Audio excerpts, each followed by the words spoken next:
Everyone knows the story of the Titanic, but not many people know that Titanic had two sister ships, and that on the night of its sinking, one of them was rushing to help but didn't make it in time.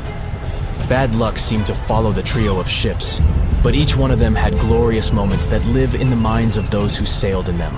Keep on watching to discover a story of awe, ingenuity, and ill fate. And don't forget to click the subscribe button and turn notifications on to join us on the bright side of life. You know how the iceberg hit the Titanic, how the band played to the end, and how the whole tragedy unfolded, but before it happened, it would have seemed an impossibility for such a ship to meet the end it did. None of that could have been foreseen by White Star Line, the company who built the Titanic, who had high hopes for what the unsinkable ship and its sister ships, the Britannic and the Olympic, would accomplish. The Olympic was the first of the trio to make sail on June 11, 1911, heading towards New York. The sheer size of it would wow the crowds. The Olympic's maiden voyage went without incident, and a crowd of 8,000 people in New York got to explore its luxurious accommodations while it was docked there. There were high expectations for the massive ship, but just around 2 months later, the Olympic crashed with the HMS Hawk. The Hawk got the brunt of the damage, as the bow was left flat as a pancake. After the crash, the Olympic made its way slowly back to Belfast, where the Titanic was being constructed. On the dock, people could see the two enormous ships side by side, as parts of the Titanic were used to put the Olympic back in shape. A rare sight to behold. And on April 14, 1912, the Titanic hit an iceberg, and minutes later, the crew radioed nearby ships for help. That night, the Olympic was returning from New York when it received the distress signal. The ship turned around and rushed at full speed towards the Titanic, but they were so far away that they would have arrived next night. At some point during the early hours of April 15, 1912, the crew of the Olympic decided they wouldn't make it in time and stopped course. The survivors of the Titanic were eventually rescued by the Carpathia. Olympic was set up with lifeboats for all crew and passengers after the Titanic sank. It went from having 20 lifeboats to 64. Changes were also made to the watertight bulkheads, and an extra hull to construct a type of double hull was installed. It was determined that a double hull would have kept the Titanic from sinking. For several years, Olympic was used in the war effort against Germany. Throughout the years, Olympic carried over 200,000 passengers, which included thousands of Americans fleeing from Europe and troops battling during World War I. One of the most significant moments for this ship was when it struck a German submarine and sank it. It was discovered that the submarine was preparing to fire a torpedo on the Olympic before Olympic rammed it. The Olympic ended up sailing the seas for 3 decades, which earned her the nickname of the Old Reliable, despite some previous accidents. It went on to help the survivors on the HMS Audacious when it was sinking, and do what it couldn't for its sister, Titanic. Eventually, bad luck caught up with the Olympic. The ship crashed with the Nantucket Lightship, and the crash signaled the beginning of the end. Beaten up, and after years of service, the Olympic was demolished and scrapped for parts. The Old Reliable saw many years of service and thousands of passengers, but the Britannic's journey was shorter-lived. When the Titanic sank, White Star Line was faced with a problem, since they already had another enormous ship in the works. White Star Line began construction on the HMHS Britannic on November 30, 1911, around 4 months before the Titanic sank. Although the Britannic was the youngest of the trio of ships, having been constructed last, it was also the biggest. They intended to name it Gigantic, but after the Titanic's disaster, they changed the name to Britannic, since they considered it to be a lucky name. With the Titanic sinking, the White Star Line underwent rigorous investigation, and many changes were made to the Britannic's design. The Britannic looked very similar to the Titanic, and it had what was at the time the largest marine turbine in the world, able to reach faster speeds than the Olympic. With Titanic's fate fresh in their minds, everything possible was done to ensure the safety of this newer ship. The Britannic was eventually launched on February 26, 1914, almost 2 years after Titanic met its end. After the Titanic's disaster, the White Star Line wanted the Britannic to redeem their name. The Britannic was on its way to becoming a successful ship. It transported passengers for over a year and a half when the British government requisitioned it and turned it into a hospital ship during the beginning of World War I. The ship became an even more impressive sight to look at. It was painted all white, with enormous red crosses on its side to indicate it was a hospital ship. One of the ship's surgeons, Dr. J.T.H. Beaumont, thought of it as the most wonderful hospital ship that ever sailed the seas. It could treat as many as 3,309 patients at once. This is how the Britannic became His Majesty's hospital ship, or HMHS Britannic. Though the sight of this magnificent ship must have put a smile on a wounded soldier's face or two, the Britannic didn't operate for long. Just a year after it was turned into a hospital ship, the Britannic was making its way through the Aegean Sea to pick up wounded soldiers, when it was struck by a loud explosion. The passengers didn't know what had happened, but headed to the deck to disembark. It is unclear what hit the Britannic, but the general consensus is that it was struck by a mine left by a German U-boat, though some still believe a torpedo hit it.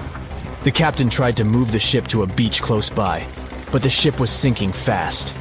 In the desperation, against the captain's orders, several crew members launched lifeboats and disembarked. But since the ship was moving and the propellers working, the lifeboats were sucked and destroyed by the propellers. Though so much effort had gone in to ensure the Britannic was safer than the Titanic, whatever explosion occurred left the Britannic in the same dire condition as the Titanic in just 10 minutes. In a cruel twist of fate, it also sank in the ocean. Unlike Titanic's enormous death toll, only 30 people perished in the sinking of the Britannic, and over 1,000 survived. So many people survived because the accident happened in the morning, when the temperature of the water was warmer and the Greek island Kea was close by to offer help. In the end, the Britannic only sailed the seas for over 2.5 years. The bad luck that followed the Titanic and the Britannic and the accidents and demise of the Olympic was remarkable. But what was most impressive is that there was a woman who sailed on all 3 ships and survived. Violet Jessup was a crew member and nurse aboard the ships. She was there when the Olympic collided with the HMS Hawk in 1911 and disembarked safely. 2 years later, she escaped the sinking of the Titanic in lifeboat number 16, and she showed some women it was safe to board the lifeboats. You'd imagine that would be enough to keep her from ever getting on a boat again, but not for her. A few years later, she served as a nurse in the Britannic while it was used as a hospital ship. When the explosion occurred, Violet jumped overboard, was pulled under by the water, and hit her head on the keel but survived. Can you imagine her experience? She must have had nerves of steel. All in all, the trio of ships saw journeys of triumph and tragedy. Ill fate might have followed them, but all the survivors were left with incredible stories to tell. So tell us, Brightsiders, would you have liked to have seen any of these ships in real life? Let us know in the comments section. Don't forget to give this video a like, share it with your friends, and click subscribe to stay on the bright side. "I'll never let go, Jack. I'll never let go," said Rose. Then she did let go, and the whole movie theater burst into tears. It happened when Titanic came out in 1997. Alright, who am I kidding?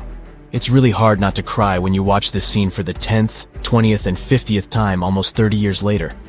But did this great love story happen in real life? Or did James Cameron just invent it for some good drama? As much as I don't want to disappoint you, Jack and Rose never fell in love on board the real Titanic. There was a real Jay Dawson on the luxurious ocean liner, but he was a crew member, and his full name was Joseph. The real-life inspiration for Rose was the American artist Beatrice Wood. James Cameron came across her biography while he was working on the first draft of the script, and decided to bring her love for art and family background into the story. It doesn't mean that the movie is completely off when it comes to historical accuracy, though. The unsinkable ship that sank departed from Southampton, England to New York, and was 400 miles south of Newfoundland on April 14th when crew members noticed the iceberg. The contact with it lasted 37 seconds, precisely as long as the corresponding scene in the movie. Remember this guy, Thomas Andrews, who was wandering around with a small notebook and pencil? He was the real ship designer. Andrews was quite talented at what he did, and had worked on many successful projects before the Titanic. He would normally travel on the ships he designed during the maiden voyage to make sure everything was going smoothly. He boarded the Titanic as one of the first-class passengers, and was taking notes all the time. After the unfortunate rendezvous with an iceberg, Andrews was seen inspecting the flooded parts of the ship with Captain Smith. According to his sad forecast, the Titanic would have gone down in about 2 hours. One of the stewards claimed that he had seen Thomas Andrews moments before the sinking. He chose not to leave the Titanic and didn't put on his life belt. No one had seen him ever since. Another memorable moment from the movie is a boy playing on one of the decks with his spinning top. This was an accurate recreation of a real photo that was taken on board the Titanic on April 11, 1912. The passengers in the photo are first-class passengers Frederick Spedden and his 6-year-old son Douglas. The family was going back home to America after traveling around Algeria. When the evacuation of passengers began, Spedden's nurse told him they were going to see the stars. They say he had successfully slept through the entire drama and woke up safe and sound in a lifeboat the following morning. His father had also survived the sinking. Sadly, an automobile accident took the life of Douglas just 3 years later. One of Titanic's most charismatic ladies, both on the screen and in real life, got her nickname Unsinkable Molly Brown for a good reason. Several witnesses remembered she was, indeed, trying to persuade others in her lifeboat to go back and save more lives, just like in that heartbreaking scene from the movie. When Carpathia came to the rescue of the surviving Titanic passengers, Margaret Brown was helping lower-class survivors and involved her fellow first-class passengers in the process. Once they all got on solid ground, Brown organized a survivors committee. She awarded the captain of the Carpathia for rescuing so many people and was really upset she hadn't been allowed to testify at the Titanic hearings because she was a woman. You won't see any fumes above the fourth pipe of the ship in the movie. It's not a technical mistake. The Titanic, indeed, had it only for more impressive looks and didn't really need that pipe. Back in 1911, the year before our hero's departure, large ships would mostly sail with 4 chimneys. They needed those to draw heat and fumes from their massive boilers. The Titanic was a real engineering gem that only needed 3 chimneys to function. So the 4th was added for balance. They thought the public would have been disappointed to only see 3 pipes on the greatest ship of all time. The movie had an impressive budget, $200 million, but even that wasn't enough to cover all the possible costs. Cameron knew they had to save some money, so they built the replica of the liner only on the starboard, which means the right side. They chose this side to make things look more realistic. The wind at the filming location was moving mostly from north to south, so with the fumes going out, it looked like the liner was actually moving through the ocean. But if you remember one of the first scenes with the Titanic departing from Southampton and people waving, you'll understand why the crew had a problem with it. The real ship was docked at the port, or left side, there.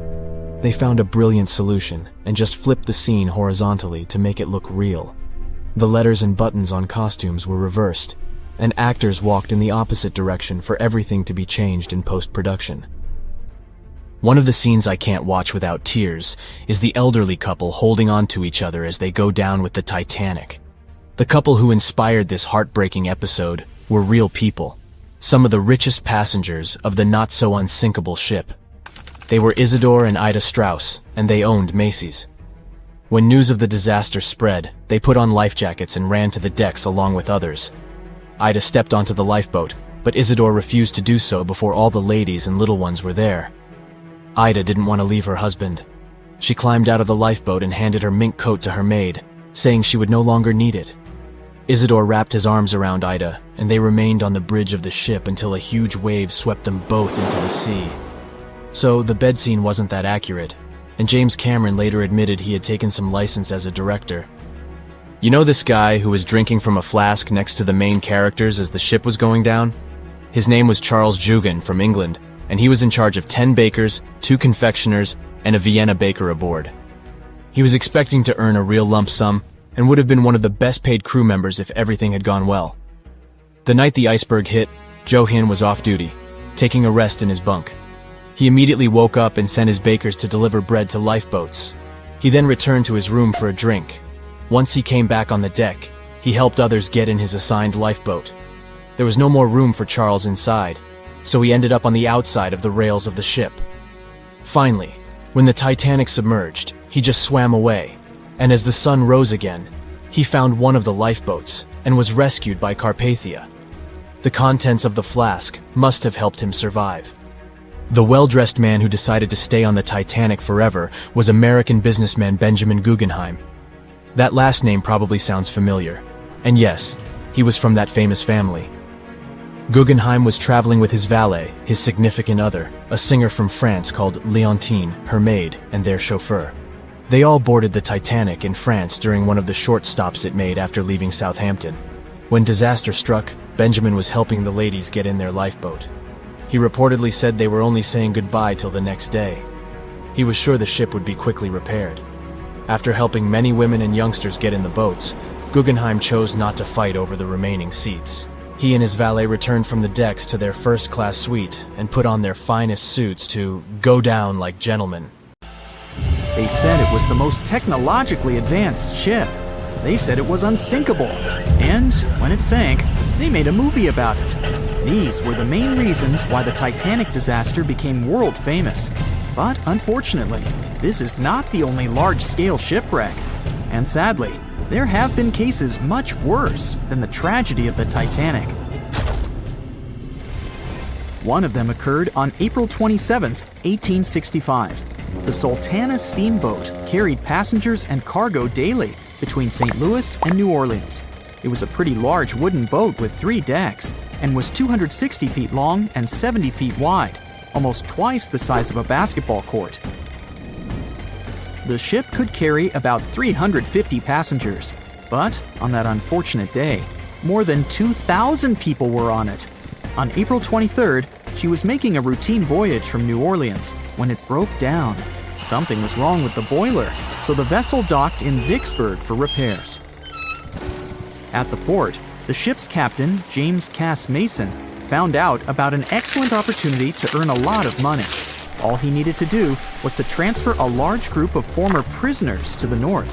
The captain agreed to do it, but the problem was that the boiler required a lot of time to repair. Mason was afraid that his competitors would take the job, so he decided to sail despite the malfunction the ship had.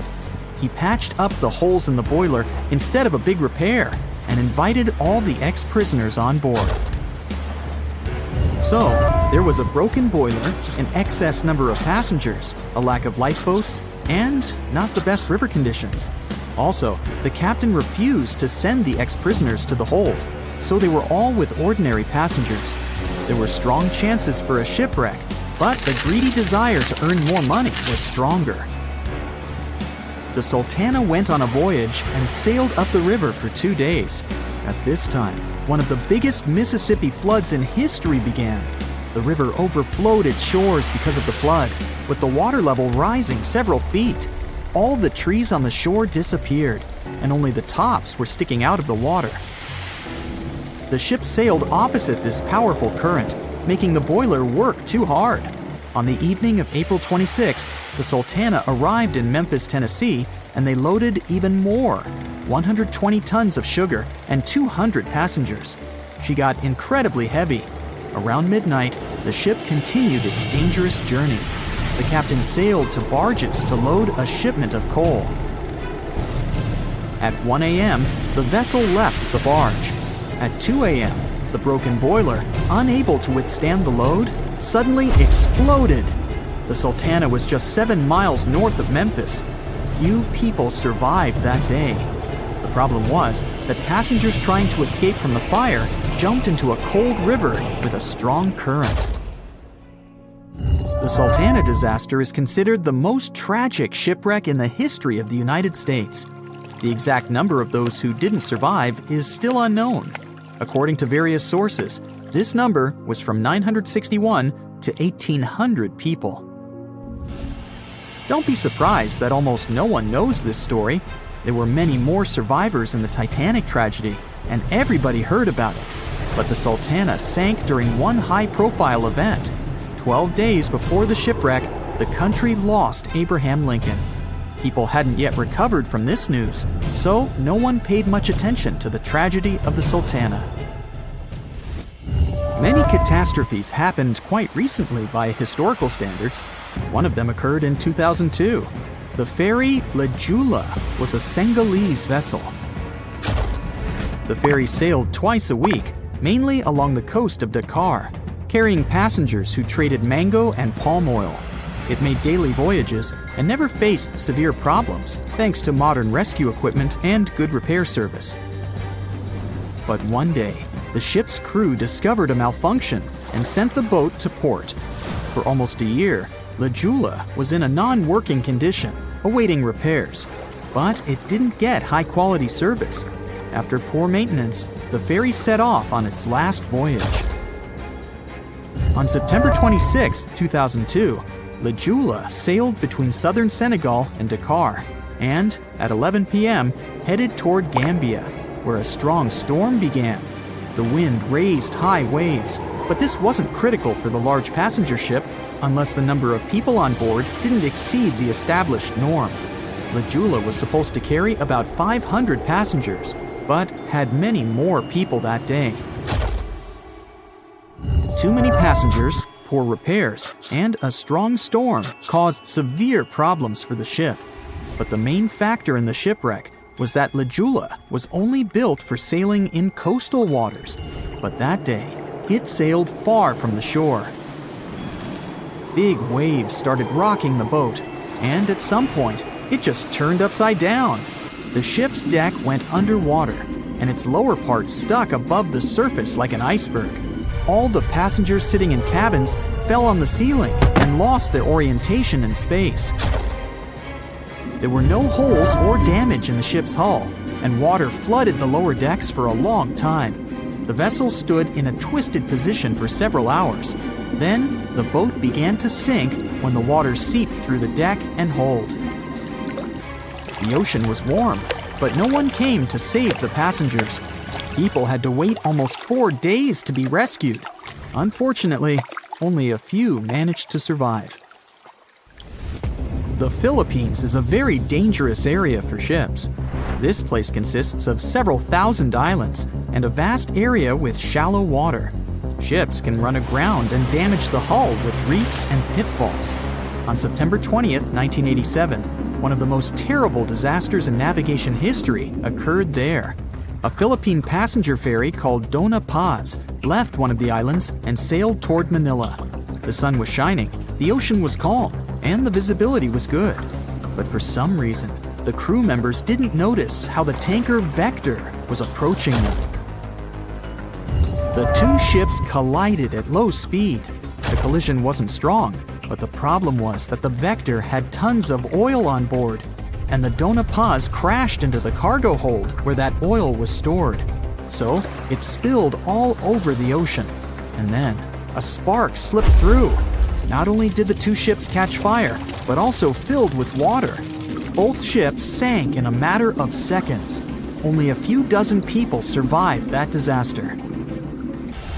On September 27, 1854, the passenger ship Arctic sailed from Liverpool to New York.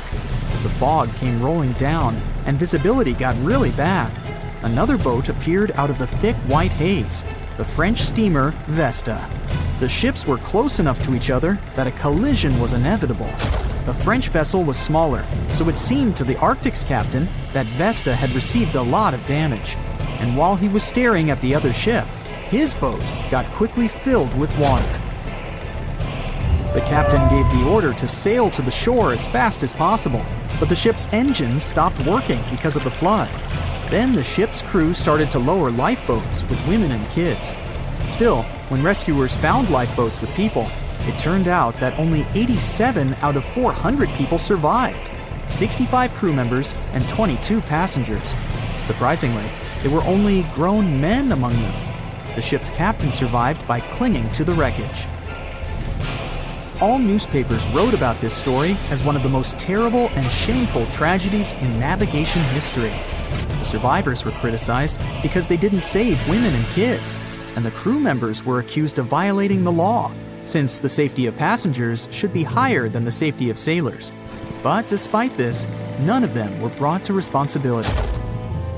Unfortunately, shipwrecks still occur to this day, but fortunately, there are fewer of them than before, thanks to modern navigation systems and radar.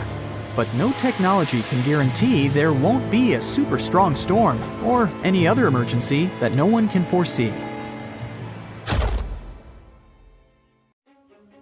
If I asked you to name the most famous shipwreck of all time, you'd go with the Titanic, right? The Atlantic Ocean, the hope for new life, heartbreaking love stories. It had it all to become a blockbuster. But I guess you've never heard of SS Princess Alice that submerged in the sewage of the River Thames, taking between 600 and 700 lives with it. Life in 19th century Victorian London wasn't easy, especially for working class folks. Affordable public transport and bank holidays made it a bit easier. The people could escape to the coast on a train or pleasure boat, even if it was just for a day. Sheerness on the Isle of Sheppey in Kent started as a fort under Henry VIII and then grew into a bustling town with a dockyard. When they added a railway station in 1863, it became a prime destination for day trippers and holidaymakers. Seaside promenades, charming piers, and a whole bunch of fun stuff to do by the sea. It had it all. A bit inland along the River Thames, you had the Rocherville Gardens. These gardens had archery lawns, bowls, mazes, lakes, cliff walks, and even a floral bazaar. Plus, there was an aviary, a bear pit, and a skeleton of a lost whale that had taken a wrong turn in the Thames. Londoners of the late 19th century could hop on a train or cruise along the Thames by boat, and both options were pretty popular. But on the 3rd of September, 1878, way more people than usual opted for the boat. They chose it over the railroad after a passenger train had collided with goods wagons in Kent, taking the lives of 5 people. The river felt like a safer way to go. One of the ships available for the trip was the SS Princess Alice. The paddle steamer was first launched in 1865 on the west coast of Scotland. Its original name was the Bute, and it was used as a ferry for the passengers of the Wemyss Bay Railway Company. A couple of years later, it was sold and renamed after Queen Victoria's 3rd child. Then, it was sold again and got the nickname the Shah's Boat, as it transported the Shah of Persia up the Thames to Greenwich in 1873. The ship had gone through several alterations in its lifetime. It got new boilers and watertight bulkheads. The Board of Trade had inspected it and marked it safe. In the year of its final voyage, it was officially allowed to carry up to 936 passengers between London and Gravesend in calm water. On the day of the tragedy, Princess Alice was on what was called a moonlight trip downstream from Swan Pier near London Bridge to Sheerness, Kent and back. The trip wasn't expensive, so most of the passengers were from the working class. There was also a musical band aboard to keep the spirits up. The 3rd of September was a bright day, and many families were happy they could catch some final summer sun rays and enjoy fresh sea air. The then owner of the ship, the London Steamboat Company, had several vessels working on the route. The passengers were free to hop on and off different ships. At around 6:30 p.m., after a beautiful day in the open, the SS Princess Alice headed back to Swan Pier. No one kept official lists of passengers, so we'll never know exactly how many people were on board that evening. But they say the steamer was close to its full capacity.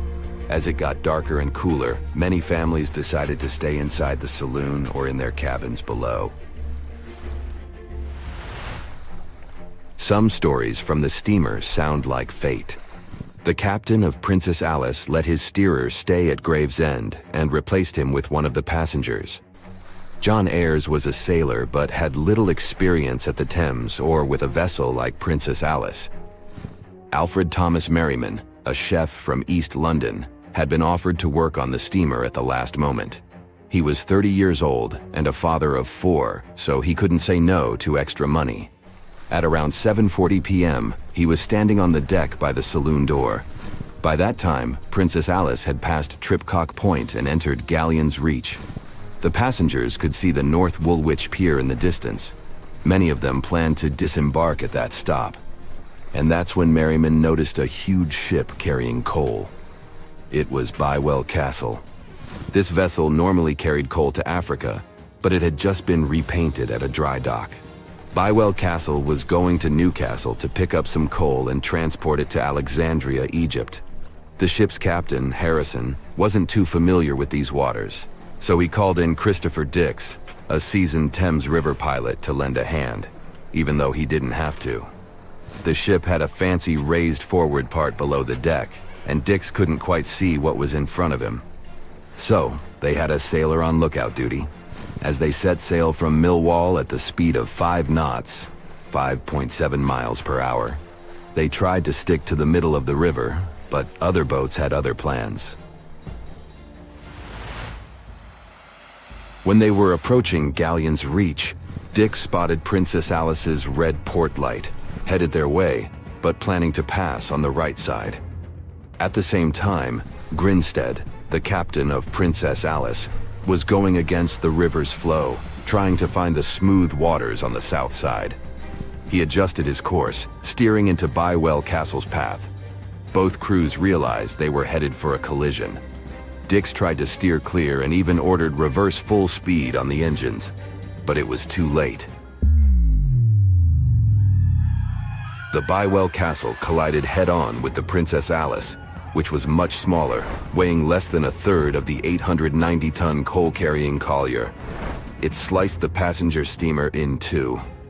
As Merriman remembered later, laughter on board immediately changed into screaming and panic. Some people rushed to the bridge for safety. Merriman hurried to the captain, asking what to do next. The captain's response was grim. "We are sinking fast. Do your best." The ends of the steamer went high into the air, and the middle just sank, taking passengers with it. Those unfortunate ones who were below deck were tragically trapped. The impact caused tons of untreated sewage to gush from outlets near the collision site. The water became a frothy mess of unprocessed waste with a horrible odor. It was potent enough to make even the most resilient sailors retch. Amid the chaos, passengers struggled for life in the contaminated water. They inhaled lungfuls of hazardous waste without knowing. The crew aboard the Bywell Castle sprang into action. They dropped ropes from their deck, urging Princess Alice's passengers to climb aboard. Anything that could float, from planks to barrels, was tossed into the water to serve as flotation devices for those in need. Other members of their team launched a lifeboat, saving 14 people. Nearby boats, moored along the riverbanks, joined the mission, plucking survivors from the water. Many of Princess Alice's passengers didn't know how to swim, and it was even trickier for ladies wearing long, heavy dresses. Merriman was among the lucky ones who could swim. He first held on to a piece of wreckage, and then, when others got to it, swam away and caught onto a rope hanging over the side of the Bywell Castle. They managed to save around 130 people this way. Another survivor was Robert Haynes, who played in the Princess Alice band. He was fond of ships and had noticed the Bywell Castle a couple of minutes before the collision. He chose not to follow the rest of the band, who went downstairs for a break, and that saved his life. Princess Alice's sister ship, Duke of Teck, arrived 10 minutes too late to assist with the rescue efforts. Only 2 people who had been below deck or in the saloon managed to survive the collision. We still don't know the total count of lives taken on that day, but it's somewhere between 650 and 700. And what makes this story even more tragic is that it has been mostly forgotten.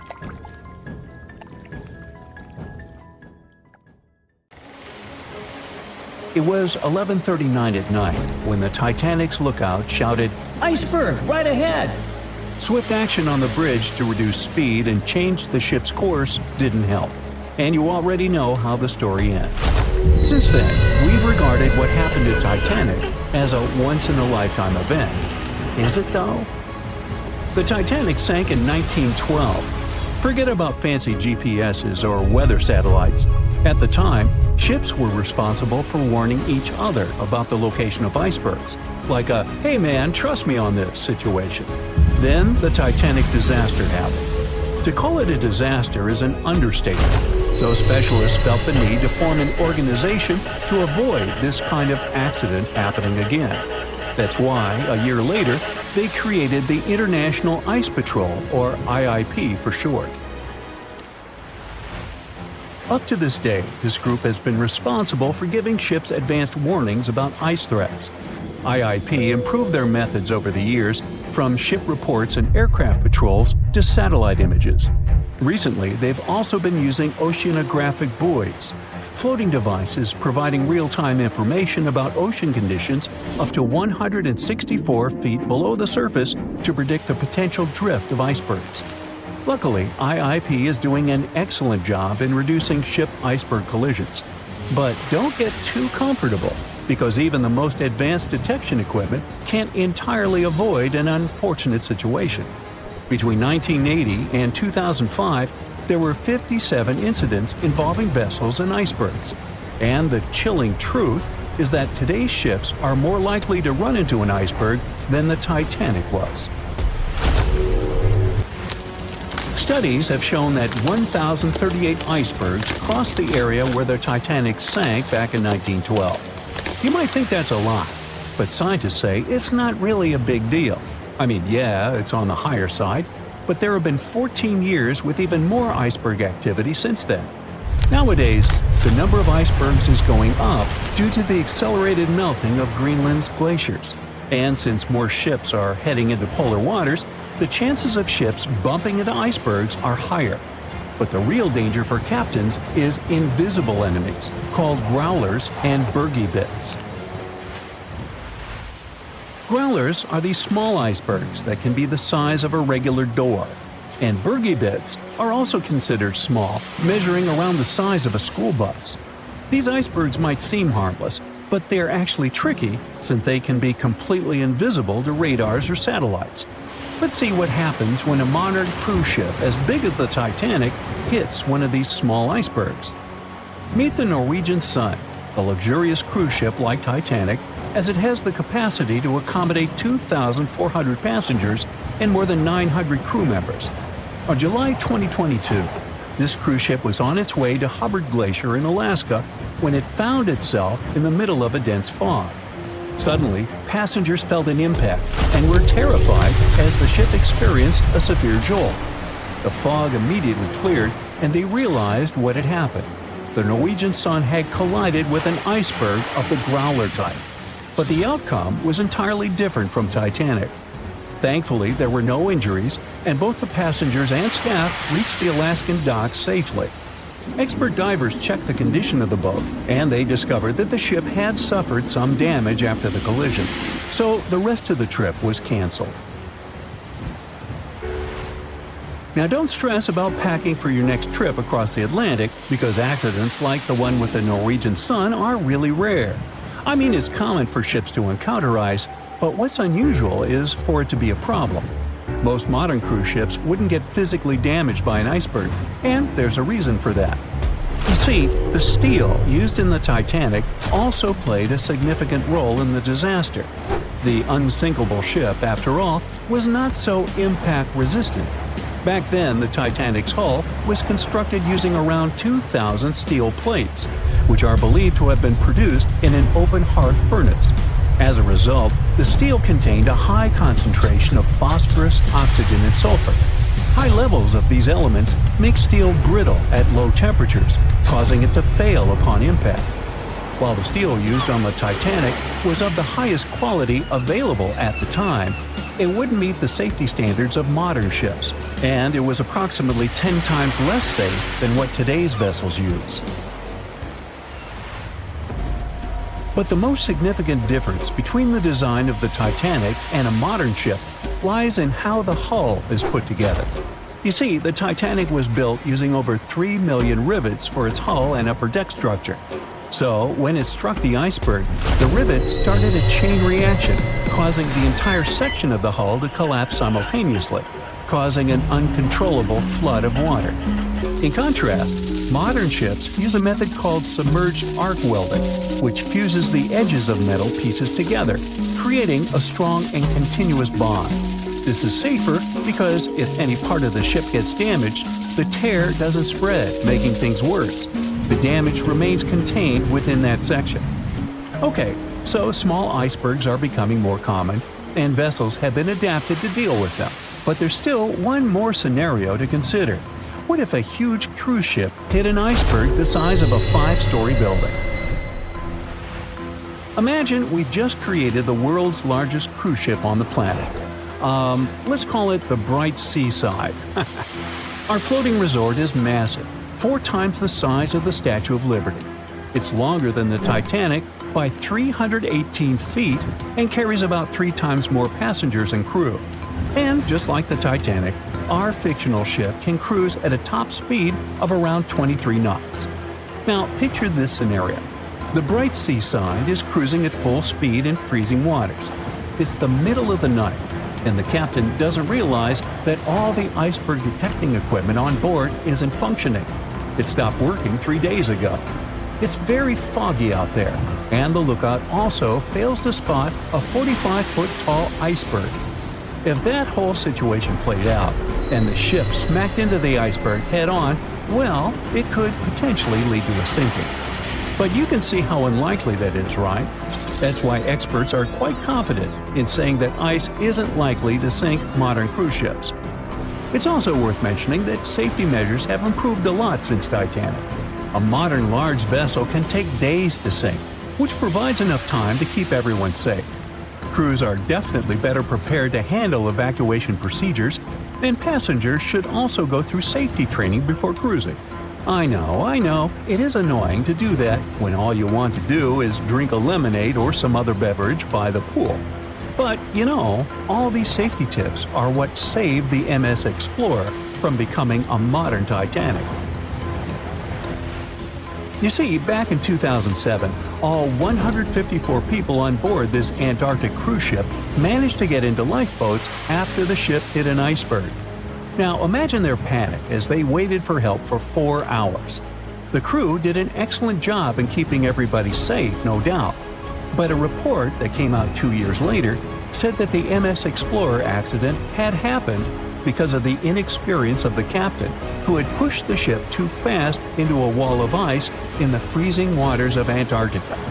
That means that no matter how much tech a ship's got or how fancy its materials are, if you've got a careless captain and a crew that doesn't know how to handle an iceberg hit, yep, a disaster similar to Titanic could happen again.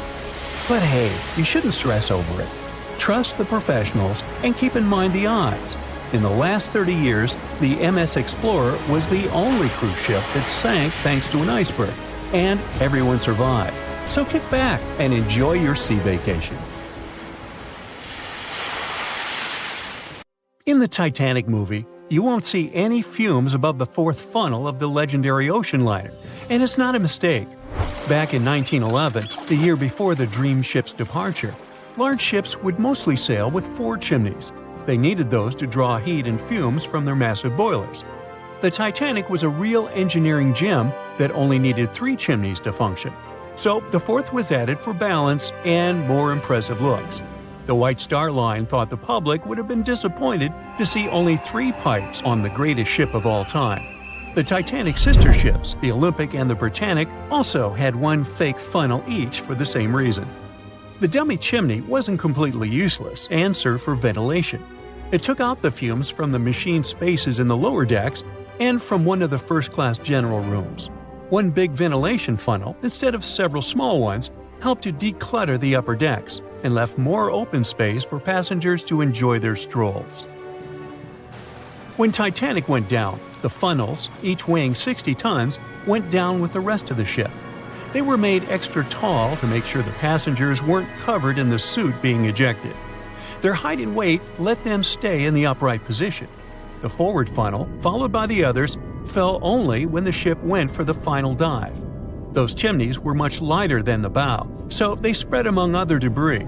The light material they were made of flattened once it hit the bottom, and the iron-eating bacteria living deep down took care of it later. The bow of Titanic remained intact when it hit the seabed, but the stern was completely mangled. When the famous ocean liner hit that iceberg, things got really messy. It took the future movie star a whole 2 hours and 40 minutes to submerge completely. The collision let water flood 6 out of 16 watertight compartments. As the water gushed into the starboard side, the ship started to tilt down in the front and a bit to the right. By midnight, the damaged compartments were spilling water into others, and it was chaos because these compartments were only watertight horizontally. Soon enough, water started flooding through the anchor chain holes, and by 2 a.m., the bow was sinking, and the stern's propellers were lifted out of the water. The ship kept flooding until the moment the bow went underwater, and the stern shot up almost 45 degrees. The weight of those massive propellers stressed the ship's midsection. The steel just couldn't handle it and failed. Survivors described that moment as some loud noise, like breaking china or falling gear. That was the Titanic's upper structure giving in. By 12 past 2 a.m., the bow and stern were only connected by the inner bottom structure. Minutes later, the bow, weighing almost 16,000 tons, broke loose from the stern. The stern rose sharply to an almost vertical position and started sinking slowly. By 2:20, it disappeared underwater. The bow was cruising down at about 13 miles per hour and had hit the ocean floor almost a half an hour before the stern. The two parts of the Titanic now lie 2,000 feet apart, pointing in different directions. The bow remained mostly intact, just covered in mud. The stern turned into a tangled wreck because of the implosions it went through during the descent. The air trapped within the structure just couldn't handle the increasing pressure of the water deep down. Signal rockets played a big part in the Titanic's tragedy. When a ship goes down, you're supposed to shoot up red flares to signal trouble. But someone decided to stock Titanic with white lights instead of the usual red ones. So when the ship smacked into that iceberg, the crew fired off white flares. The SS Californian was passing nearby, and his captain knew the Titanic was in a dangerous iceberg zone. The crew didn't spot the sinking Titanic, but they sure saw those white rockets. The radio between the ships was useless because the Californian's operator switched it off. The captain had a gut feeling something was off, so he flashed a Morse code light signal at Titanic. But he received no reply because the Titanic had already gone underwater. There was another ship, Samson, sailing alongside the Titanic. It had plenty of illegally hunted frozen seal meat from Canadian waters abroad, so it was sailing with lights off to remain unnoticed. When they saw the Titanic's white rockets, they thought it was the Coast Guard and zoomed away. Samson didn't have a radio, so they couldn't find out about the ongoing disaster. The crew got the news about Titanic only when they got to the coast of Iceland the following month. There have been many theories to explain the Titanic tragedy, and one of the recent ones says that there was a fire involved.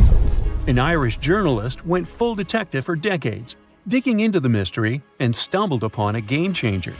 He came across a photo album that had been hiding from the public for a century after the tragedy. In the pictures, taken at the Harland and Wolff shipyard in Belfast, Northern Ireland, just over a week before the liner sailed, you can clearly see a massive 30-foot black spot on the ship's hull. Maloney researched the photos and eyewitness testimony from the time and claimed that a fire spontaneously broke out inside of one of Titanic's enormous coal bunkers. It was raging for a whole 3 weeks and messed with the metal, critically weakening a crucial segment of the ship's hull. Back then, most ships had just one hull, so it was the only skin the Titanic had. That's why the Iceberg managed to punch a hole through the ship so easily. If it hadn't been for the fire, the Titanic might have shrugged off that iceberg collision. The company operating the liner knew about the fire, but they decided to conceal that fact. They didn't want any negative stories in the press as they faced some serious competition in transatlantic voyages. The Titanic was sold out, so they stocked up on coal and made it sail. The moon might have also played a role in the sinking. Our satellite heavily affects tides on the Earth. The closer it is to our planet, the stronger the tides are because of the increasing gravity of the moon. Back in 1912, the moon was so close it made several glaciers in Greenland break apart. Massive chunks of ice that broke off from the glaciers started floating south. The supermoon event came just 6 minutes after a spring tide. During new and full moons, the alignment of the moon, the Earth, and the Sun makes their combined gravity reach its peak. And the day before, our planet had come the closest to the Sun that year, which made the gravity even stronger. This mixture of events created perfect conditions for one of the most powerful tides in history. It created the perfect conditions for the icebergs breaking off from Greenland's glaciers to move freely. Opponents of this theory say that the difference in tidal force wasn't actually that big, and it couldn't have been the main cause of the sinking. The iceberg tore down the side of the ship, leaving a huge opening in the hull. It wasn't a continuous rip, and damage was caused in several places. Some experts believe the ship would have survived the iceberg if it had hit head-on. The Titanic had watertight compartments designed to prevent flooding in case of a collision. Only the first 3 or 4 of these compartments would have been flooded. This could have helped save a lot of lives. Supporters of this theory put the blame for the disaster on First Officer William Murdoch. Huge, fast-moving ships don't just turn in a matter of seconds like a speeding car. It takes minutes. When Murdoch realized the collision was inevitable, he tried dodging left to avoid a direct hit. But despite his efforts, the ship still collided with the iceberg. You know the rest.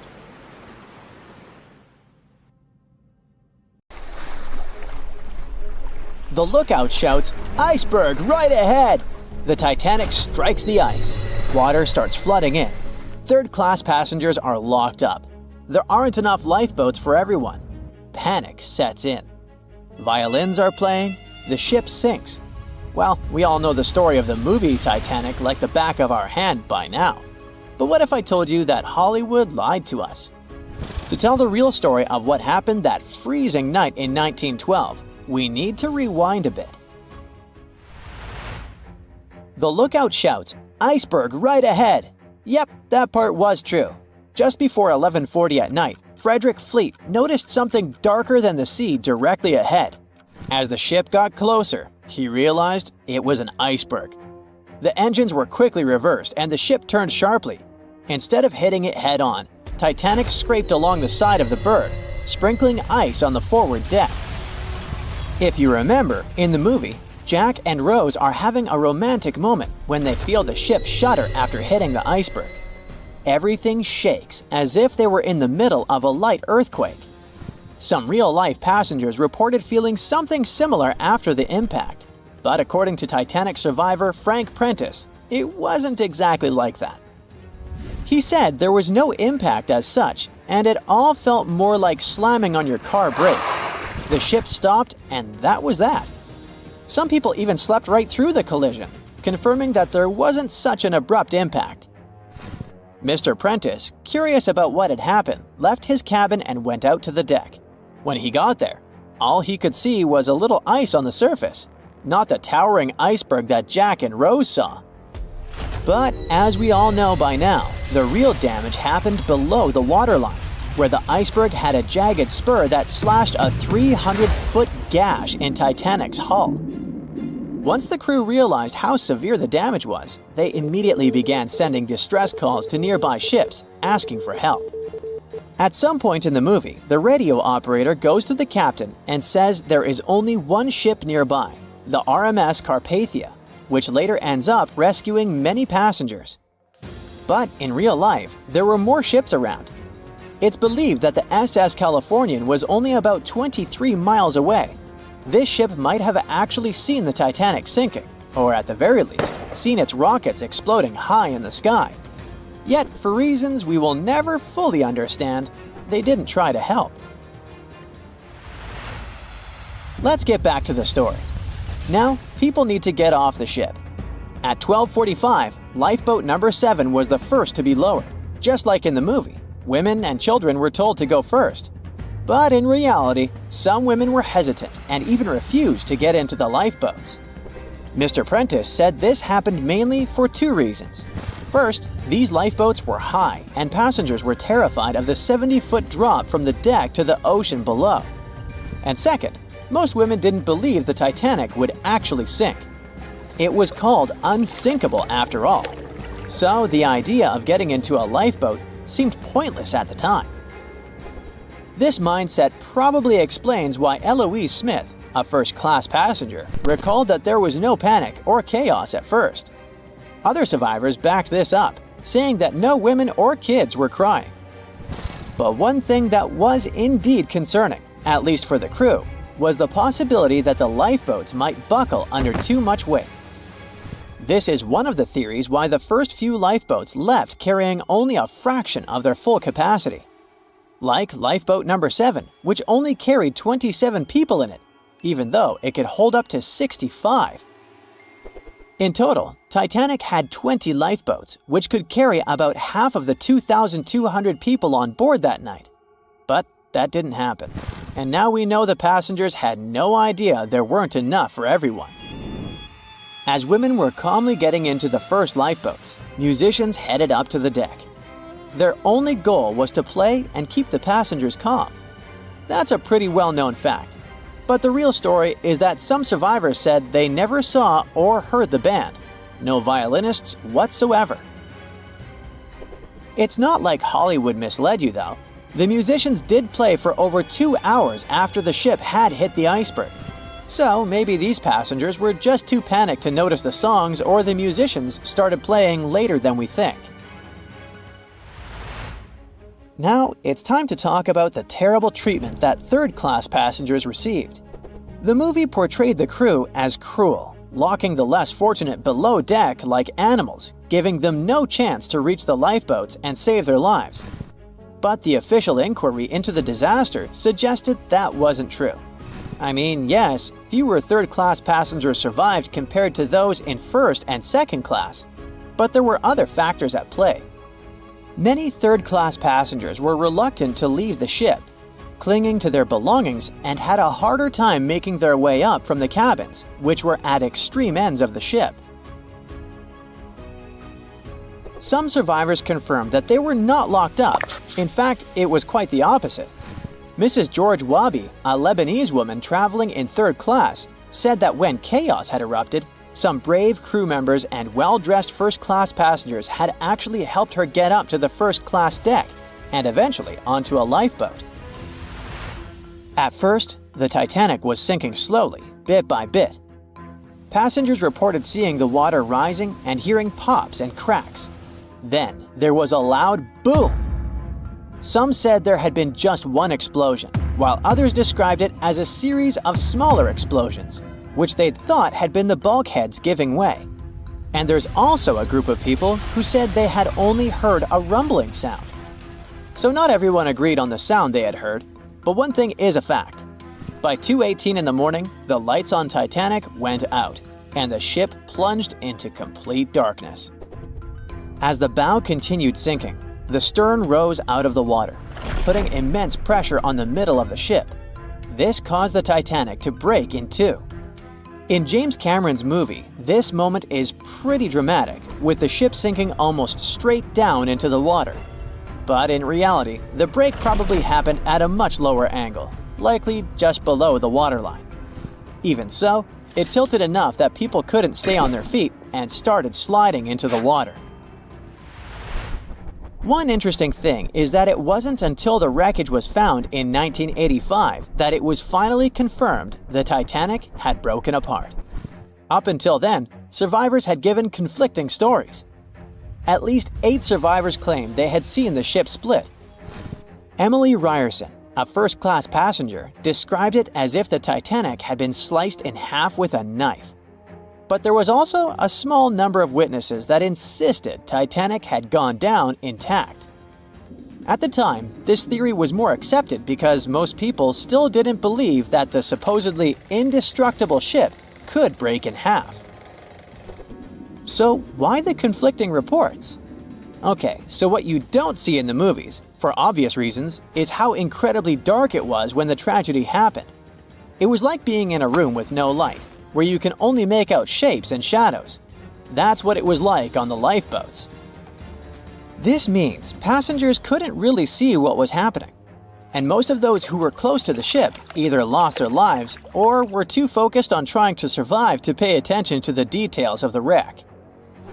Although James Cameron's film didn't fully capture how terrifyingly dark the disaster truly was, the 2012 TV series Titanic did a better job of showing the pitch-black horror of that night.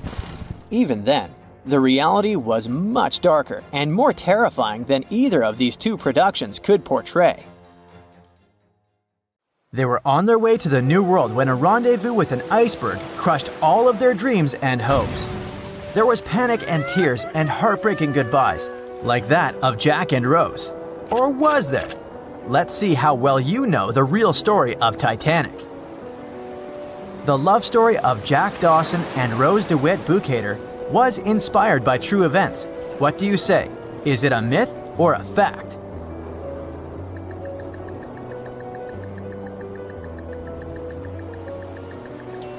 The most emotional Titanic love story was actually all made up by the screenwriter and director of the famous movie, James Cameron. Some passengers featured in the movie were real though, and by a mere coincidence, there was a J. Dawson on board. His name was Joseph, not Jack, and he worked as a coal trimmer. The most expensive object lost with the Titanic was a painting by Pablo Picasso. What's your take on this one?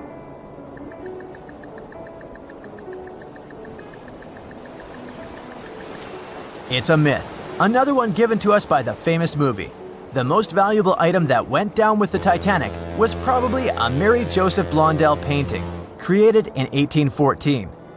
Some other valuable items were a violin that belonged to Wallace Hartley, the musician who insisted that they had to play till the very last moment.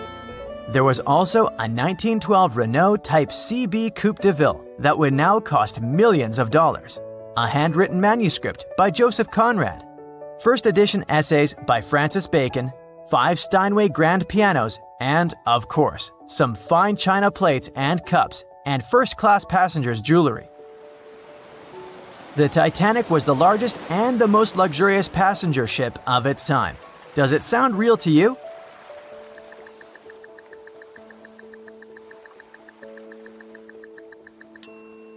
Yep, it's totally true. In April 1912, the Titanic was the largest ship ever built. It was 882 feet long and had a maximum passenger capacity of 2,435 people. That's not a lot compared to the largest cruise ship of today, the Symphony of the Seas. It's just a bit longer than the Titanic, but has more than double the passenger numbers. And yes, no other cruise liner has probably beaten the Titanic in terms of luxury to this day. It costs more than $200 million to build in today's money. The tickets were also quite expensive. Duh! First-class tickets ranged in price from $1,700 in today's money for a berth up to $50,000 for one of the 2 parlor suites. Second-class tickets were $700. Third-class passengers had to pay between $170 to $460. Most of the passengers of the unsinkable ship managed to survive. True or false?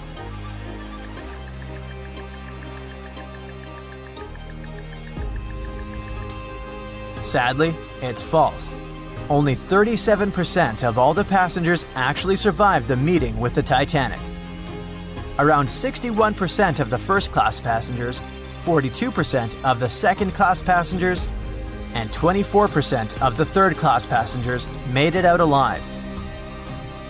The Titanic was passing through the Bermuda Triangle when things went wrong, and that's probably why it sunk. What do you say, myth or reality?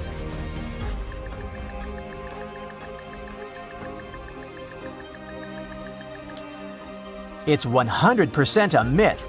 The Titanic never even came close to the Bermuda Triangle.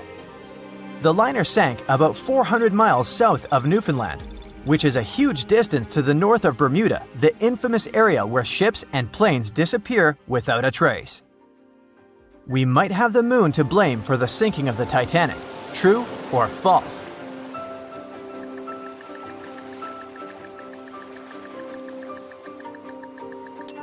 This one is true. The moon heavily affects the tides on Earth. The closer the moon is to the Earth, the stronger the tides are because of the increasing gravity of our satellite. Back in 1912, the moon was so close it made several glaciers in Greenland break apart. Massive chunks of ice that broke off from the glaciers started floating south. The supermoon event came just 6 minutes after a spring tide, the alignment of the moon, the sun, and the Earth that makes their combined gravity reach its peak twice a month. And the day before, our planet had come the closest to the sun that year, which made the gravity even stronger. This mixture of events created perfect conditions for one of the most powerful tides in history. Icebergs breaking off from Greenland's glaciers drift off to the coastal waters of Labrador and Newfoundland, where they often run aground. To move on, they need to either melt and become lighter, or catch a high tide that would carry them further. The 1912's tide was as high as it gets. So they shifted many shipping routes south because of the huge amount of icebergs.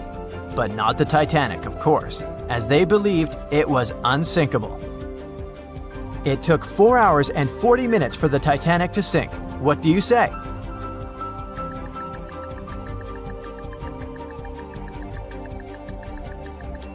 It's false, and if you're a Titanic expert, you definitely know it was actually 2 hours and 40 minutes.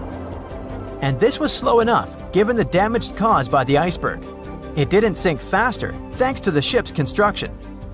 There were 16 watertight compartments in the lower part of the ship. They worked as a lifeline. When the iceberg crashed into the hull, it broke into 6 boxes. The Titanic could have stayed afloat only if 4 compartments had been damaged. Water filled the first 6 compartments within 1 hour. During this time, the ship tilted slightly to the right side. Then, water began to flood the 7th box when all 6 boxes were filled. And from that moment, the sinking rate was growing with every second. The ship's bow sank under the water, and then the stern filled up. One of the leading reasons for the Titanic tragedy was signal rockets. True or false? What's your take on it?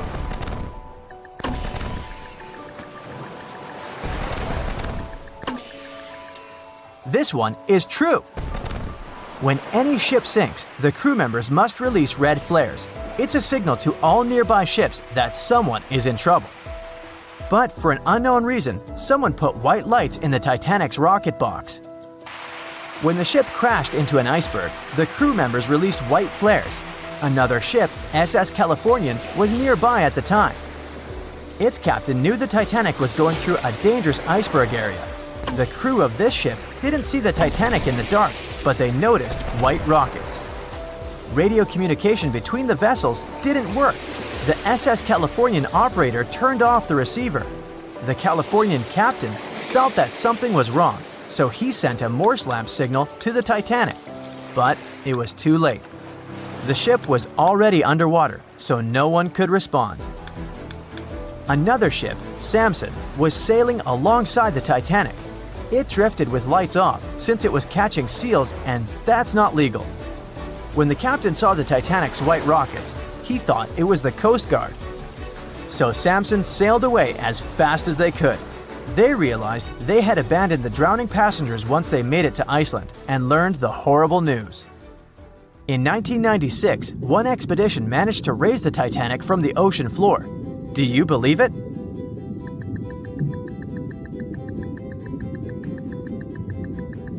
If you don't, you're right.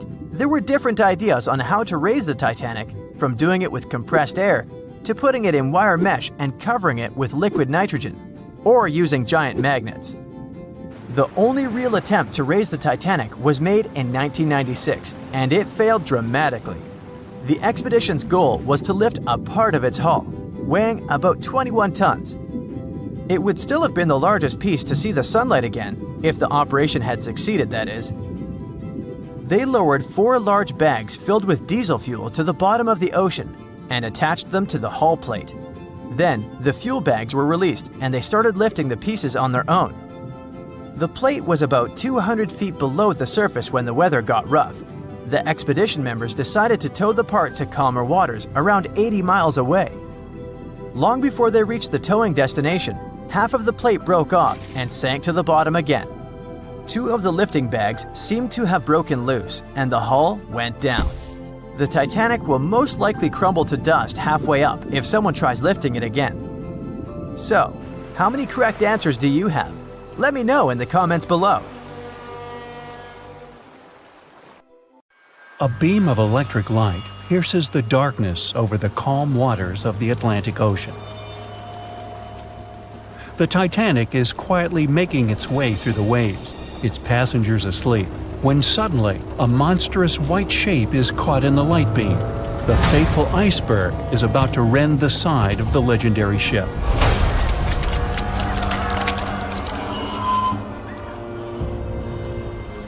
April 14, 1912, only 2 days before someone will take a photo of a giant iceberg with a pretty unusual elliptical shape. It turns out that this iceberg most likely formed out of snow that fell 100,000 years ago. Researchers used computer modeling to figure out its origin. They used data from 1912 and added some new information about winds and ocean currents. They concluded that the iceberg was probably a part of a small cluster of glaciers in southwest Greenland. These days, it's possible to calculate the routes of such icebergs in any given year in the past. So the infamous chunk of ice was on its way from Greenland to an area further south from Cornwall. If the ship had passed through that region only 2 days later, the iceberg would have moved far away from the point where they met. At first, the weight of the most well-known iceberg in the world was 75 million tons. With time, it started to slowly melt away. And when it sank the Titanic, its weight was only 1.5 million tons. By the time of the collision, it had probably been melting for months, but it was still a true monster. When the Titanic sank, the iceberg was 400 feet long, and more than 100 feet of its surface was above the water. Some people believe it was a supermoon that caused the Titanic to sink. That night, there was a rare lunar event. It hadn't happened for 1,400 years. In normal conditions, the iceberg wouldn't have traveled so far south without melting and losing the largest part of its mass. But the supermoon could have been the reason for an unusually high tide that pulled the iceberg away from the glacier way faster than usual. There's a specific type of bacteria that slowly consumes the remains of the Titanic. Salt corrosion, ocean currents, freezing temperatures, plus this rust-eating microorganism might consume the entire wreckage. American actress Dorothy Gibson was aboard the Titanic. She survived, and when she arrived in New York, she started filming a movie called Saved from the Titanic almost right away. The movie was released only a month after the Titanic sank, and in the movie, she even wore the same shoes and clothes she had during the actual disaster. The movie was a big success at that time, but the only known copy was destroyed in a fire. 14 years before the Titanic sank, a novella called Futility had been published, and it seemed to have predicted the whole event. The plot centered around a fictional ship called the Titan that sank during its voyage. The Titan was almost the same size as Titanic, and they both went to the bottom in April. The reason was hitting an iceberg, too. Both the real and fictional ships were described as unsinkable, and both of them had the legally required number of lifeboats, which, as it turned out later, were nowhere near enough. We've seen it in the movie, but there were some real-life love stories happening on the Titanic, too. 13 couples even took a trip on the Titanic as part of their honeymoon. One of the couples owned Macy's department store in New York. Once it became clear the Titanic was rapidly sinking, the woman refused to go into a lifeboat without her husband. But he didn't want to join her while there were still women and children who he thought had to go first. Then his wife gave her coat to her maid. She insisted that the maid should get into the lifeboat, and she wanted her to be warm. As for the woman herself, she decided to stay with her husband till the end. Some people believe Titanic sank because of a mummy, not an iceberg. It all started around 1000 BCE with a mysterious woman who lived in Egypt, in the city of Thebes. People knew little about her, but they called her a priestess. Her mummy was put in a wooden sarcophagus and covered with a large lid with the image of her face and some mystical inscriptions. This place had been hidden until the first half of the 19th century, when a group of locals accidentally came across it.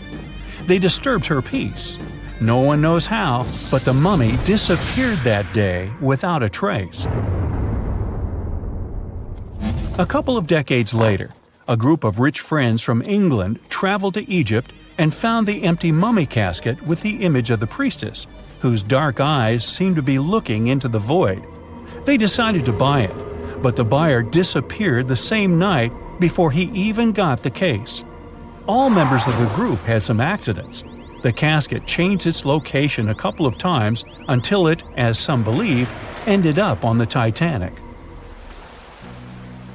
It took more than 70 years for a robot submarine to find the ruins of this legendary ship. The wreck lies nearly 13,000 feet under the surface of the Atlantic Ocean, split into two halves. Why did the liner break apart? No one knows exactly. Some think it happened because of the water that got inside when the ship collided with the iceberg. The pressure was so powerful it separated two parts of the vessel, starting with the ship's bottom structure.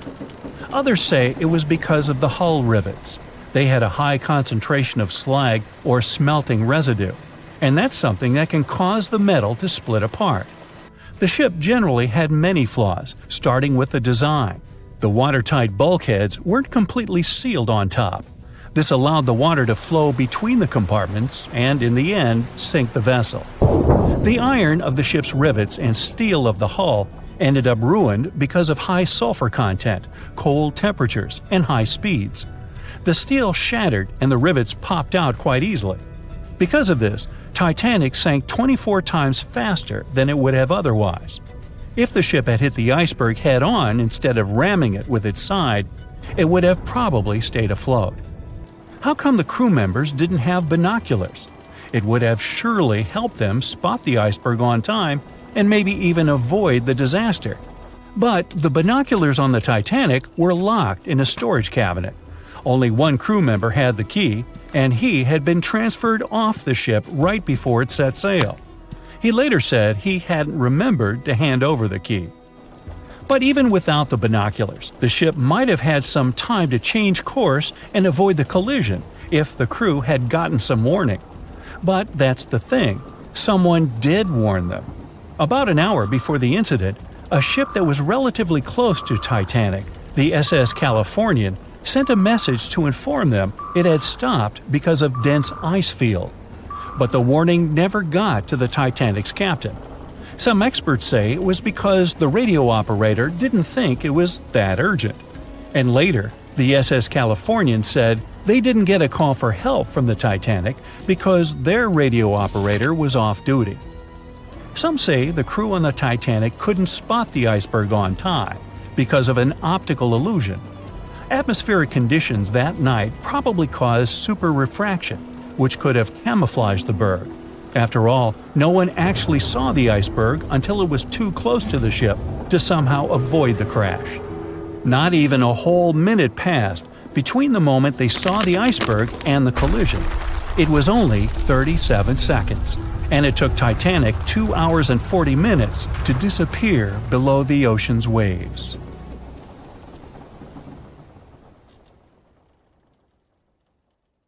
The unsinkable Titanic didn't go down peacefully, which made finding its final resting place all the more difficult.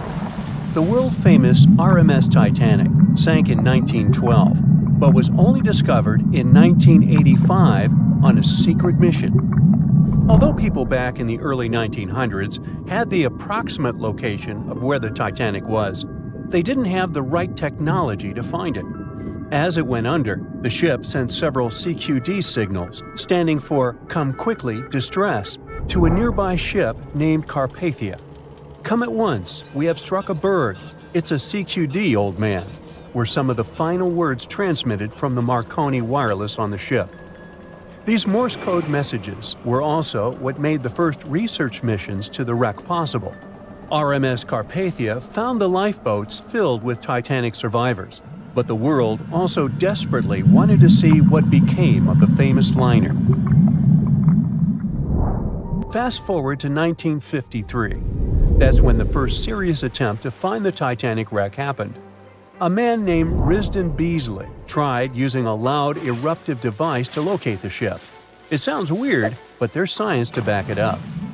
When dynamite goes off, the waves from the detonation hit the bottom of the ocean floor. With the help of sonars, scientists would be able to locate if there was anything solid at the bottom of the ocean. But Beasley had no luck. Another 20 years would pass before oceanographer Robert Ballard would make his attempt to locate the Titanic. Ballard had a bit more luck than Beasley. Over the previous years, underwater technology had gotten more funding and so worked much better. He tried it the first time in 1977. Ballard partnered with the Woods Hole Oceanographic Institution on a mission to map the ocean floor. While the Institute hired him to test out their new mapping technology, Ballard's intention was to go a little further and find the Titanic wreck. In the middle of this new technological ship, there was a hole that allowed for a long pipe to be extended into the water just above the ocean floor. Attached to the end of this pipe, Ballard installed a pod with sonars and cameras. They thought they were in for something big, and so they took the ship to sea to run some tests. That's when, on a trial run, adversity struck. The drill pipe broke, sending all of their expensive material to the bottom of the ocean floor, just like the Titanic. When Ballard failed, another important character came into this story, a man named Jack Grimm, an eccentric oil tycoon. Grimm had become famous for trying to find things such as Noah's Ark, the Loch Ness Monster, and Bigfoot. He also tried to prove the hollow Earth theory, that says that the interior of Earth is entirely hollow and hosts underground cities and nations. His search consisted of trying to find a large hole on the North Pole, and thus venturing inside the hollow Earth. After his attempts failed, he set his eyes on the jewel liner that had sunk, the RMS Titanic. Grimm had the money, but he didn't have the know-how. So, as a billionaire, he made a big donation to Columbia University and asked in return to use some of their equipment. He hired a team of highly qualified scientists to help operate the machinery. Here's where it gets a little strange. Jack Grimm was a believer in folklore and non-conventional ways of doing things. So he brought a monkey on board and surprised the research team. This monkey, called Titan, was believed to point to a map and locate lost things. In this case, the Titanic. The scientists went crazy when the monkey appeared and told Grimm it was either them or the monkey. This expedition left Florida without Titan. Yes, there would be no monkey business. They set the course to the exact location of Titanic's last distress signal. They arrived, examined every inch of the ocean floor, but still found nothing. Grimm's first expedition lasted 3 weeks, but unfortunately, they found absolutely nothing. They tried a particularly good search method known as mowing the lawn, where they mimic such movements to map every inch of a larger area around Titanic's distress coordinates. The reasons for failure were important defects in the equipment and terrible weather. That's when that prior searcher of the lost Titanic came back into the picture, Robert Ballard. He didn't have the millions Jack Grimm had, but he had one thing going for him. The marine geologist was working closely with the U.S. Navy to locate 2 nuclear submarines which had sunk in the 1960s. Ballard himself says he was living 2 lives, one as a researcher and the other as a Navy intelligence officer. The deal was simple. He'd have a green light to search for the Titanic after he found the 2 missing submarines. To find Thresher and Scorpion, he used an unmanned submarine vehicle called Argo. Argo was like a little snow sled. It was attached to a bigger ship that sailed above the water. Argo was connected to the ship by a long cable, and it was piloted by a team on board. The sled had sonars and cameras that provided real-time imaging of the ocean floor, so it was a real advancement on other attempts. After much thinking, he had a eureka moment. He supposed the force of the wreck should have left a comet trail that led back to the ship. While searching for the Titanic, most people had tried to find the ship itself.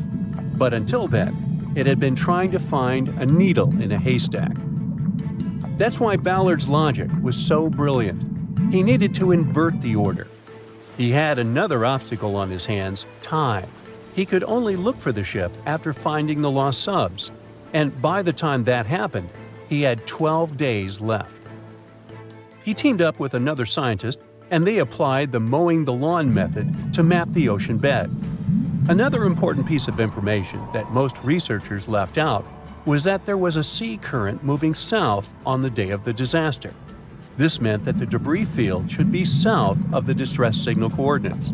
To save time and resources, he would do a quick reconnaissance of the ocean floor, spacing lines more than 3 miles apart to look for debris fields.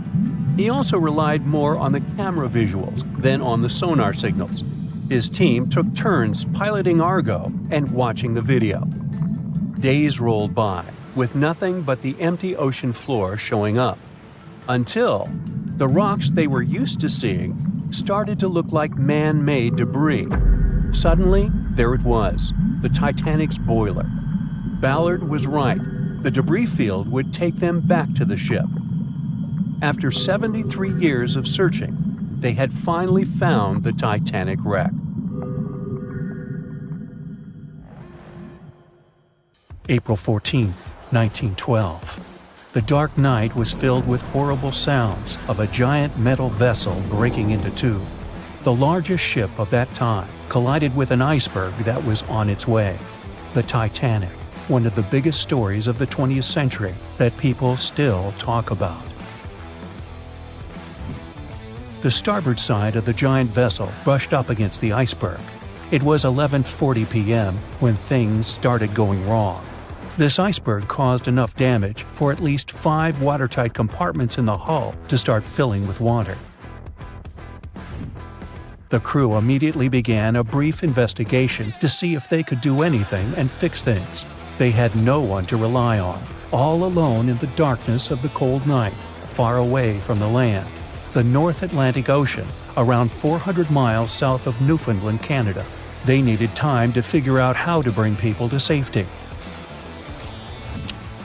They had some time, true, but not enough. If you watched the movie, you know the ship didn't plunge immediately after the icy doom had happened. The whole process lasted a good 2 hours and 40 minutes. But the situation was hard. There were 2,200 people to take care of, including crew and passengers, and things happening on the ship were chaotic. The chief designer, Thomas Andrews, soon realized they wouldn't be able to stay afloat. By midnight, the entire crew had begun preparing the lifeboats for launch.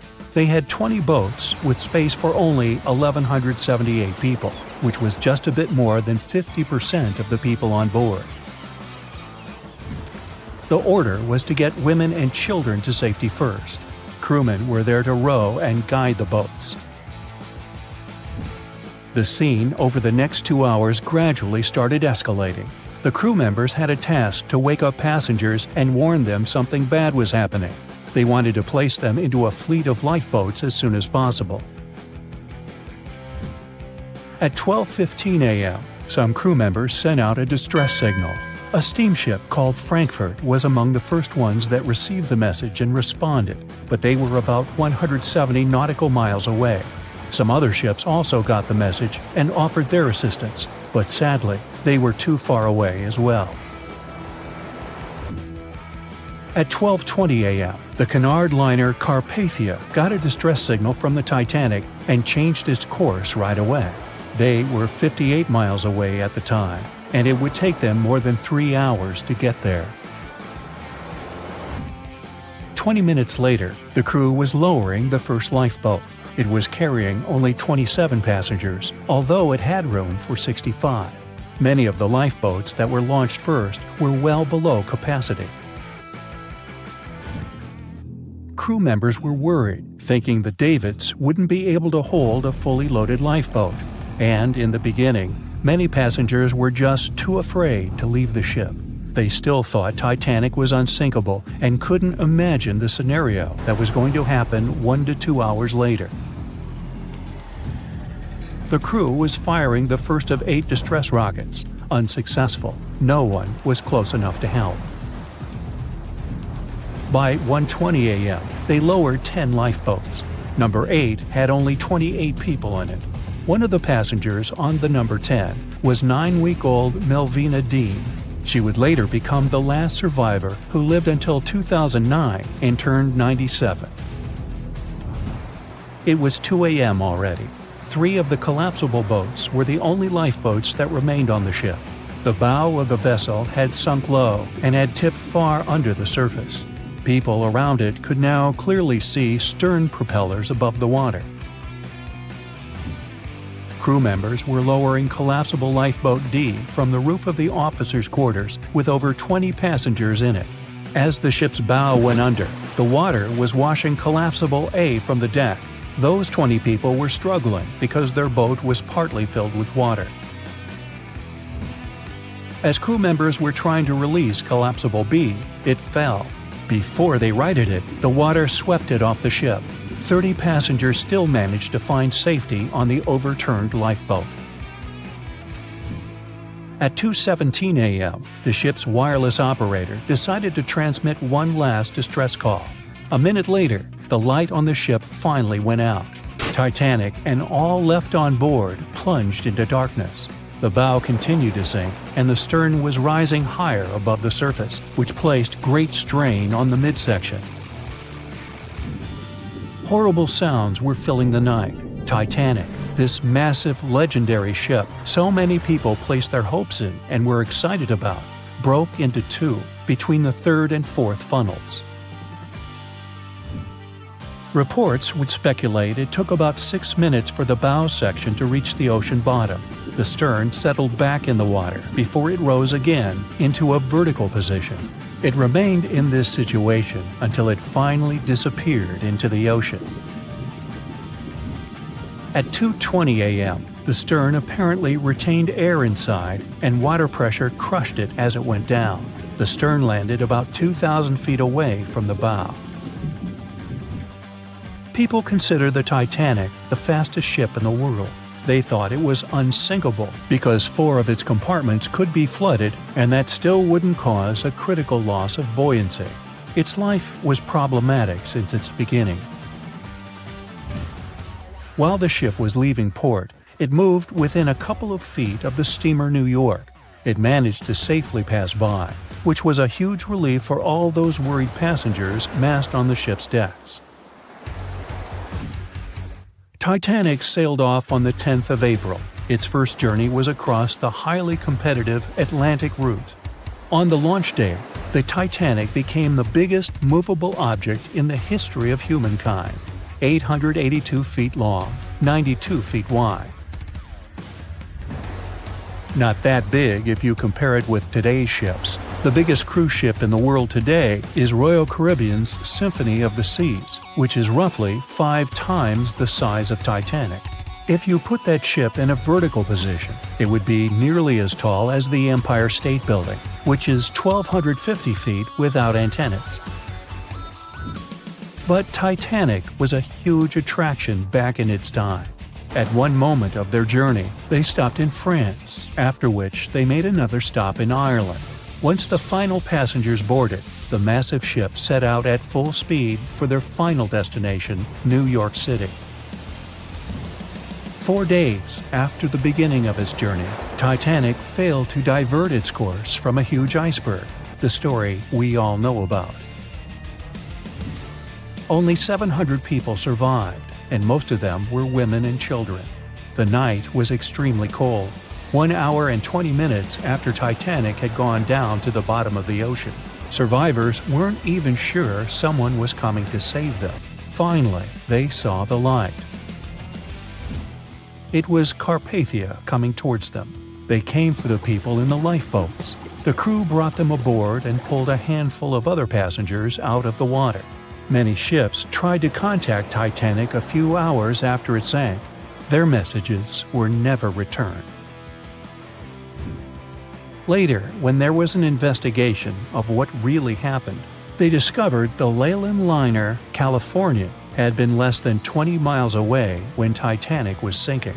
But the crew didn't hear the distress signals coming from Titanic because their radio operator was off duty. Countries from both sides of the Atlantic were shocked and horrified when they heard details of what happened to Titanic. They decided to make changes to ship operations, rules that would help avoid such events in the future. They held the first International Convention for Safety of Life at Sea, where they adopted rules for every ship to have lifeboat space for each passenger on board. Also, lifeboat drills became mandatory. They also decided to establish an international ice patrol. Its main role was to monitor icebergs in the North Atlantic shipping lanes. Ships also needed to maintain a 24-hour radio watch.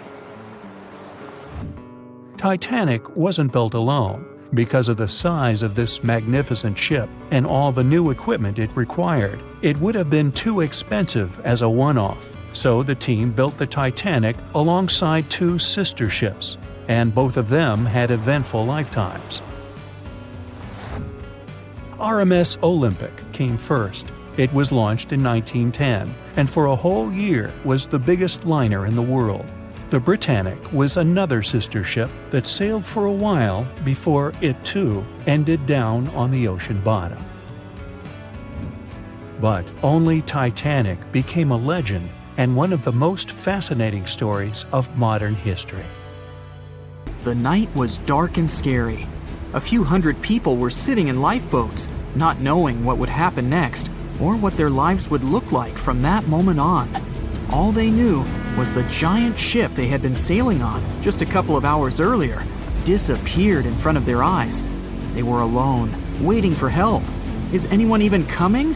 They had no idea if the rest of the ships that were traveling relatively close to them had heard their call for help. There was nothing else to do but wait. The Titanic, an iceberg, and one night, April 14th, 1912. It's one of the most famous stories from modern history that everyone talks about, even now, more than 100 years later. The 16 lifeboats on board could only accommodate a little more than 50%, 1,178 people, of the total number of passengers that were on board. And many of them were still half empty. In one of them, there was a little 2-month-old girl, Milvina Dean, the youngest passenger on board the giant ship. Her parents had decided to leave England because they wanted to build a better life in the United States. Her father had some family in Kansas, and he hoped they could start their own business there. The Dean family didn't actually choose to be on board this giant legendary liner, but because of a coal strike, they got transferred there, so they boarded it at Southampton as third-class passengers. Milvina's father felt when their ship hit the iceberg on that cold and seemingly peaceful night. He immediately went up to investigate. When he saw that people were panicking and that the crew members were giving warnings on the actual danger of the situation, he rushed to their cabin to find his wife. He told her to dress the children and quickly go up on deck. The crew members gave the order to get the lifeboats ready and start transferring women and children there first. It was a chance for at least some family members to get to safety. Milvina, her mother, and her brother got in Lifeboat 10. They were among the first off the liner out of the 706 crew members and passengers who managed to escape the sinking ship. Later, the liner called Carpathia heard their call for help, came for the passengers, and took them to New York. Her father, unfortunately, stayed behind them and didn't manage to save himself. Milvina grew up in Ashurst, England, which wasn't far from where she set sail on the ship. She spent her life working as a secretary and an assistant in small businesses in Southampton. She never married.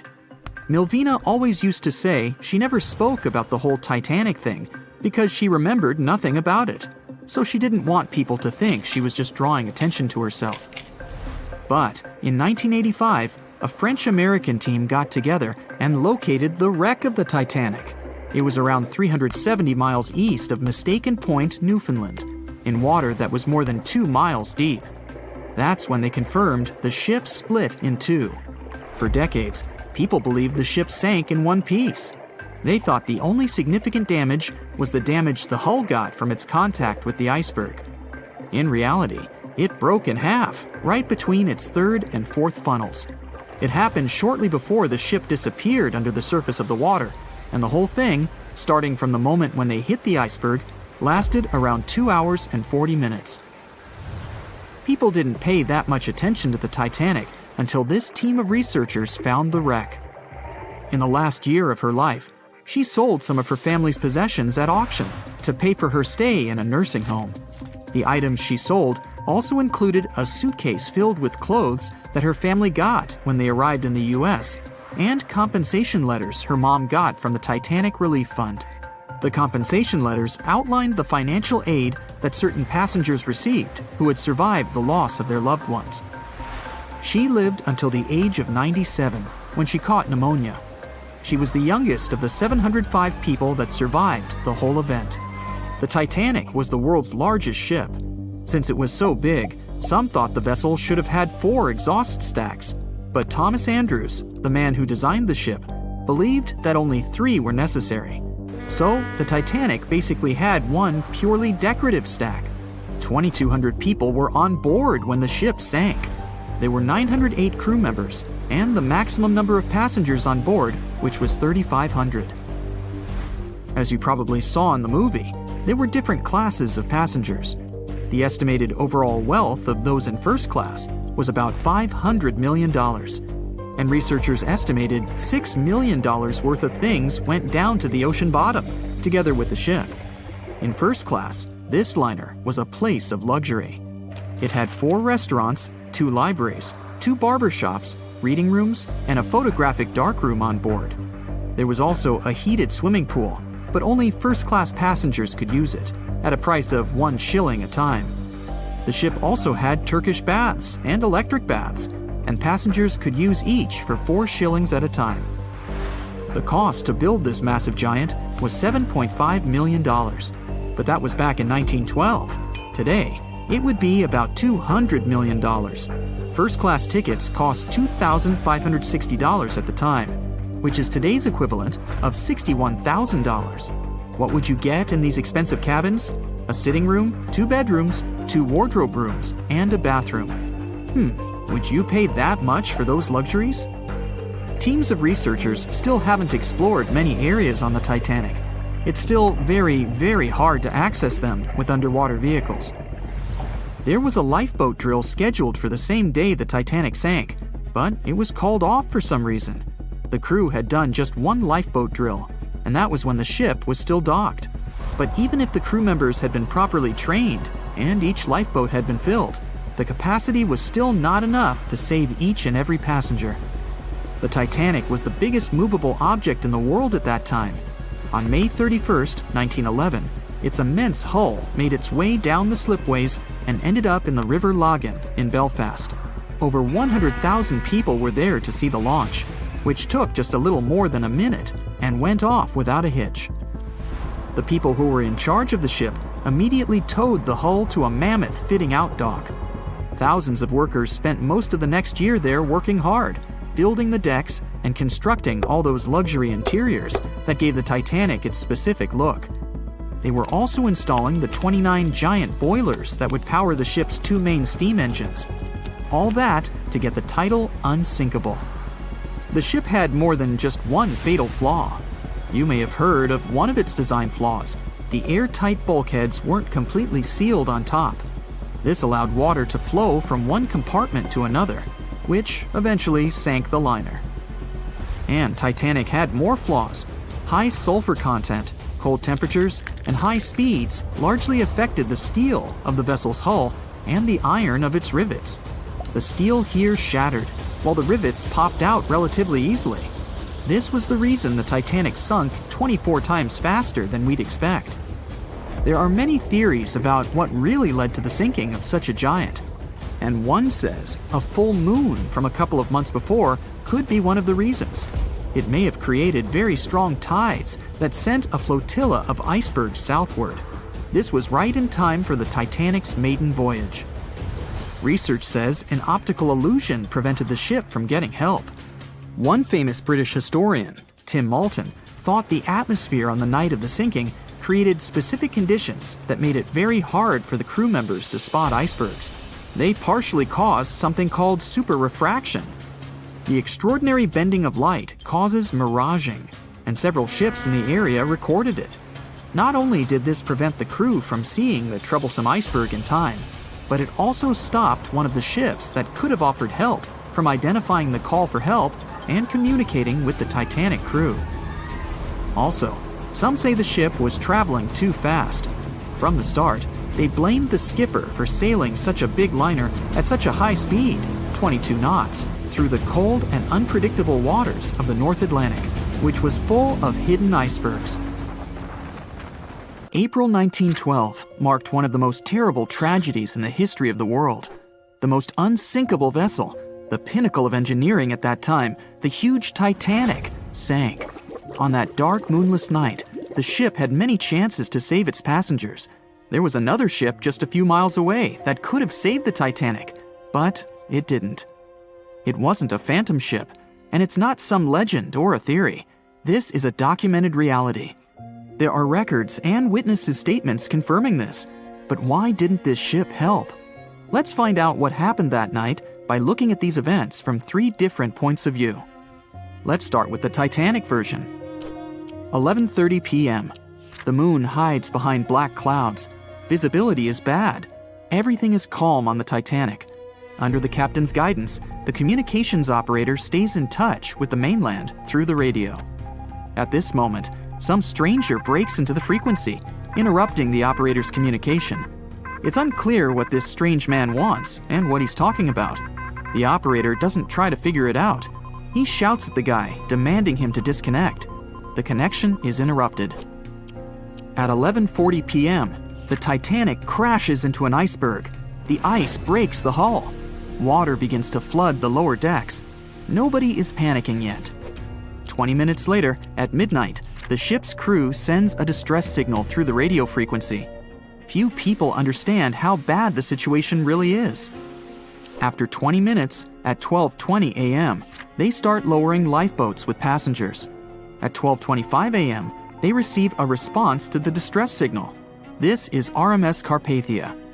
Their captain reports they're already sailing at maximum speed towards the Titanic. But the problem is that the crash site is 58 miles away. This means Carpathia will only be here in 4 hours. At 12:45 a.m., the sinking ship's crew release rockets into the air. These flares are one of the main reasons for the terrible fate of many passengers, but more on that later. 90 minutes later, the Titanic's deck breaks and the ship dives underwater. At 4:10 a.m., the Carpathia finally arrives at the shipwreck location. The crew members make heroic efforts to save all the people. They take 705 survivors on board. At this moment, another ship appears. It's SS Californian. The Carpathia sails towards the New York coast with all the people. The Californian floats in search of passengers and finds nothing but wreckage. The ship was only a few miles away while the Titanic sank into the icy water. The Californian could have saved these people, but did nothing. Its captain, Stanley Lord, made one of the most terrible acts that a sailor can allow. He didn't help a sinking ship. When the world found out about all this, they detested Captain Lord. They couldn't bring charges against him, and the trial didn't punish him. But his career was ruined entirely, as no other ship company would hire him. Despite this, he never confessed he had been guilty. Before he passed away, the captain said it hadn't been his fault. If this was true, then what happened there? This brings us to the Californian version. It's the night of April 14th. The Californian is sailing in the cold waters of the North Atlantic. The ship gets into a section with a lot of icebergs. At 10:10 p.m., Captain Lord stops the ship. It's too dangerous to move around this area, as they can damage the hull. At 11 p.m., the ship starts drifting. It's impossible to move in such conditions with such poor visibility. The captain knows that the Titanic is coming here, so he orders the radio operator to warn the ship about the danger. Radio operator Evans turns on the receiver and tries to contact the Titanic. He spends about 30 minutes on it. The connection is finally established. At this moment, the Titanic radio operator is speaking with the mainland. Evans interrupts this conversation and tries to warn the ship about icebergs. The operator doesn't understand Evans' words. He's annoyed because Evans broke into the channel so brazenly. He shouts at Evans and cuts the connection. Tired, Evans turns off the receiver and informs his superiors about the incident. It's still a mystery how the captain reacted to this news. He probably thought the Titanic knew about the danger. He lets Evans go to bed. If Evans hadn't turned off the radio and waited 1 hour, he would have heard a distress signal from the Titanic. But you shouldn't blame him. At this point, he has no official reason to stay at the transmitter. Evans is too exhausted and can't fight drowsiness. So, Evans goes to bed. The Titanic begins to sink. Its captain sends a distress signal. The operator on board the Carpathia catches it, but the Californian doesn't, since the receiver is turned off. Captain Lord can't sleep. He feels that something is wrong. Meanwhile, the Titanic is rapidly sinking under the water. The captain gives the order to launch rockets into the air. And here is where one of the critical mistakes takes place. They release warning lights, but they are not red. The crew forgot to take red rockets on board for some reason, so they lit up the sky with a bright white light. If you need to send a distress signal, you need to release red lights. Captain Lord sees these lights, but doesn't perceive them as a cry for help. It can't be that there are no standard red rockets on such a massive ship as the Titanic. But, unfortunately, it can. Captain Lord thinks the Titanic is sailing away. Perhaps there is some unknown reason behind those white lights, but he doesn't really know. So, Captain Lord has no idea that the Titanic is sinking. He still decides to contact the ship, but this time, not through radio communication. Captain Lord doesn't wake up the radio operator and sends a signal to the Titanic through a signal lamp. It's important to understand that many old-school captains didn't take radio communication seriously. They didn't understand the value of this technology. That's why Captain Lord doesn't wake up Evans. He sends light signals, but the Titanic doesn't respond. Many survivors later mentioned seeing the flashing lights of the Californian, but there was nothing they could have done. The ship's crew doesn't hear their cries for help. At 2:20 a.m., the Titanic completely goes underwater. A little more than 2 hours later, radio operator Evans wakes up and turns the transmitter on. He hears many rescuers talking about the sunken ship. Evans understands everything. He reports this to the captain. At that moment, the Californian immediately heads to the wreck site. They meet Carpathia there. With the survivors on board, it sails towards New York. The Californian stays sailing and looking for people. They find nothing but wreckage. The Californian returns to the mainland. The news about the ship that could have saved the Titanic is spreading all over the country. The trial begins. Captain Stanley Lord and the crew tell their version. They say their ship had been standing still. Many people don't believe them, and some of the surviving passengers claim to have seen the Californian sailing by. Still, the judge declares them innocent. 1962. Captain Stanley Lord is a very old man. He calls a notary to confess something. The captain makes his last remark about this case. He swears he's not guilty. But if it wasn't the Californian sailing past the Titanic at that moment, then what? The Samson theory could answer that question for us. The sealing ship Samson is sailing in the cold waters of the North Atlantic. The crew aren't sleeping. They carefully study the surroundings, but not because they're afraid of icebergs.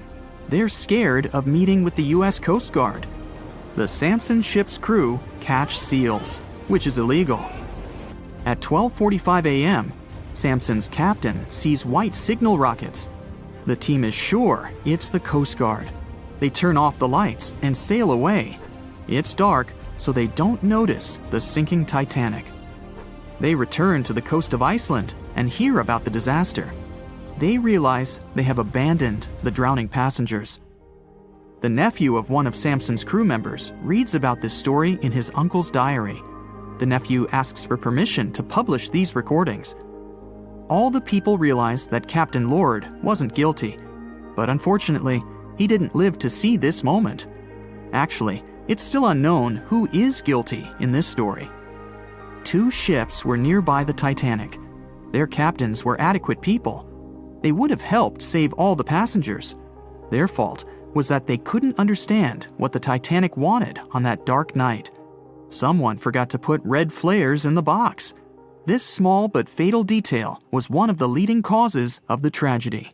Can you guess how many theories of the Titanic's sinking exist? Right, loads, including a theory of my own, which I'm going to share with you today. And then you can decide which one seems most likely to you. One Piece theory. The very first version of the events was the One Piece theory. It's very simple and basically claims that the sinking happened without any breakups. 2:15 a.m., the ship collides with an iceberg. 2:18 a.m., the lights go out. The ship reaches an angle of 45 degrees and then quickly begins its final plunge into the ocean depths. 2:20 a.m., only about 3 minutes later, the RMS Titanic disappears under the surface of the ocean for good. The liner doesn't break, it just goes down as a whole piece. Of course, this can't be true. In April 1912, the Titanic was not only the largest ship in the world, but also the largest ship ever built. It's hard to believe that such a heavy vessel could have gone down without breaking. That's just impossible. Well, I mean, you can't blame the theorists. Before we found the wreckage, there were no other theories. Wait a minute, or were there? The day after the disaster, the survivors gave their interviews. They talked about what had happened, and some of them claimed that the ship had actually broken in two when it had been flooded. For example, Jack Thayer, a 17-year-old boy, outlined the sinking as he remembered it, and L.D. Skidmon drew a sketch based on his description. The picture clearly showed the ship breaking in half. But no one believed Jack or other witnesses. There was no evidence, so their claims were received with a grain of salt. But in 1985, things changed. First, breakup theory. That's when Robert Ballard found the wreckage of the Titanic in the depths of the ocean. When people saw the wreckage, it became clear that Jack and the other survivors had been right. The Titanic did indeed break in two when it sank. So it's time for a new theory. 2:15 a.m. The keel breaks, the starboard list eases, and the hull continues to bow and crumble. 2:17 a.m. The galley sections break off. The towers immediately drop under their own weight. The lights go out. The stern is pulled into the air. The bow breaks off and starts sinking. The aft is barely hanging on to the starboard side of the stern section superstructure. The stern section slowly lists over to port as it begins sinking again. It rises up one last time and pivots in a semicircle as it sinks. It all sounds pretty convincing, right? But people began to find plot holes in this theory. For example, the Titanic couldn't have held together until it reached such a high angle. The breakup would have had to begin much earlier. This only meant there was still a vast field for research and speculations. So people started to come up with their own possible scenarios. How about we look first at the ones no one likes? V-break and Aaron 1912 V-break. According to the first breakup theory, the Titanic reached a high angle, and the weight of its unsupported stern caused it to crack from the top down. But it's physically impossible. So, are there any other ideas? In 2006, Roger Long, a naval architect, decided to research a so-called V theory. 2:17 a.m. The breakup begins at a shallow angle, perhaps as little as 11 degrees. The upper structure fails and starts to crack. At this moment, only its double bottom is holding the Titanic together, but it starts to bend under the strain too, failing the ship. Water is pouring through the crack. It increases the weight in between the two sections, bending the Titanic the other way and pulling it into shape somewhat resemblant to the letter V. The upper decks get mangled and bent together. The bow heads for the bottom, and the stern is the last to sink. This theory has since been disproven many times, though. Roger Long believed it because the broken edges of the upper decks in the Titanic's bow section were all mangled and crushed. However, we have learned that it happened because of the so-called hydraulic downburst, the force of the water crashing into the deck as the Titanic hit the ocean floor. Another V-break theory states that the bow had risen out of the water after the break. This theory was mainly peddled by one former Titanic enthusiast. But not only has this theory been proved to be physically impossible due to the bow's incredible mass, it was also inspired by incorrect information. Remember Jack Thayer? Well, it was based on his sketch and the words of a couple of passengers. But the truth is, none of them had ever seen the Titanic break down like this. Jack himself even stated in an interview that the sketch was completely out of context to what he had actually seen. It was drawn by a passenger on the Carpathia, the ship that received the Titanic's distress signal and came to its aid. It couldn't be used as evidence. Now that we know this, let's move on to the theories that most people believe in. James Cameron's banana peel theory. Who hasn't seen the legendary movie about the Titanic, right? It became the leader of the 70th Academy Awards ceremony in the number of nominations and awards, and deservedly so. But did you know that James Cameron had been interested in the Titanic for many years and studied the ship's history? His books and research are very detailed, and he even came up with his own version of the events. It's called the banana split theory, and this is actually what you could see in the movie. Here's how it goes. The Titanic reaches a 23-degree angle and fractures down to the keel. The double bottom acts as a hinge as the stern falls down. When the double bottom fails, the bow and the stern separate. The stern lists to port, standing vertically, and then begins to go underwater. This theory is the most scientifically accurate one, along with Roy Mengat's theory. Wait, who's Roy Mengat? Mengat theory. Roy Mengat was an engineer who came up with the most plausible theory for the time being. 2:17 a.m. The lights go out on the Titanic. At this moment, the ship is at an angle of 20 to 23 degrees. Suddenly, the vessel snaps in two just around the third funnel. It causes the stern to settle into the water. The keel fails first. The draft and lower hull are crushed and break apart.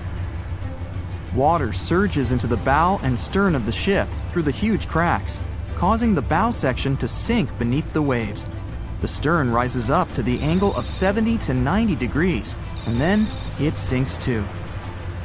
This theory seems to make the most sense, but it's quite controversial. The survivors who saw the breakup stated that the stern had settled back with the bow completely missing. Mengat's theory, however, contradicts that statement, while James Cameron's scenario takes this into account. Are you thinking what I'm thinking? The truth must be somewhere in the middle. My version. Now, as promised, I'll provide you with my version of the events. Well, it's not really my theory, more like a combination of Roy Mengat's and James Cameron's ones. I believe that James Cameron was right about the breakup. 2:17 a.m. The ship is at a high angle. The lights go out. Then it snaps into two pieces. The bow starts sinking. The double bottom is still attached to the stern for a minute or so. Once the double bottom fails, the two parts separate and the bow goes down. Then, as Mengat said, the stern rises up at a high angle, and then it begins to sink vertically.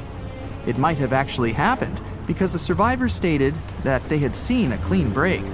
This means it couldn't be hidden. And they had also seen the stern staying vertically in the air for a long enough time, probably a few minutes, before disappearing. Anyways, all of these are just speculations. Regardless of how the Titanic broke apart and sank, it was a great tragedy. It's already been 110 years since the Titanic collided with an iceberg and sank. Did you know that in 2022, the Blue Star Line Company is completing the construction of an exact replica of the Titanic? Called the Titanic II liner, the ship will be sent sailing along the same route with 2,400 people on board. Let's hope that everything goes well for them. Meet Arthur John Priest. No, he isn't famous for being a painter or for discovering some long-lost treasure. He didn't invent some cool gadget or break any world records. No, Arthur John Priest is famous simply for being unsinkable. Proving one can be both lucky and unlucky at the same time, Priest was involved in and survived several mishaps at sea, including the fateful maiden voyage of the Titanic.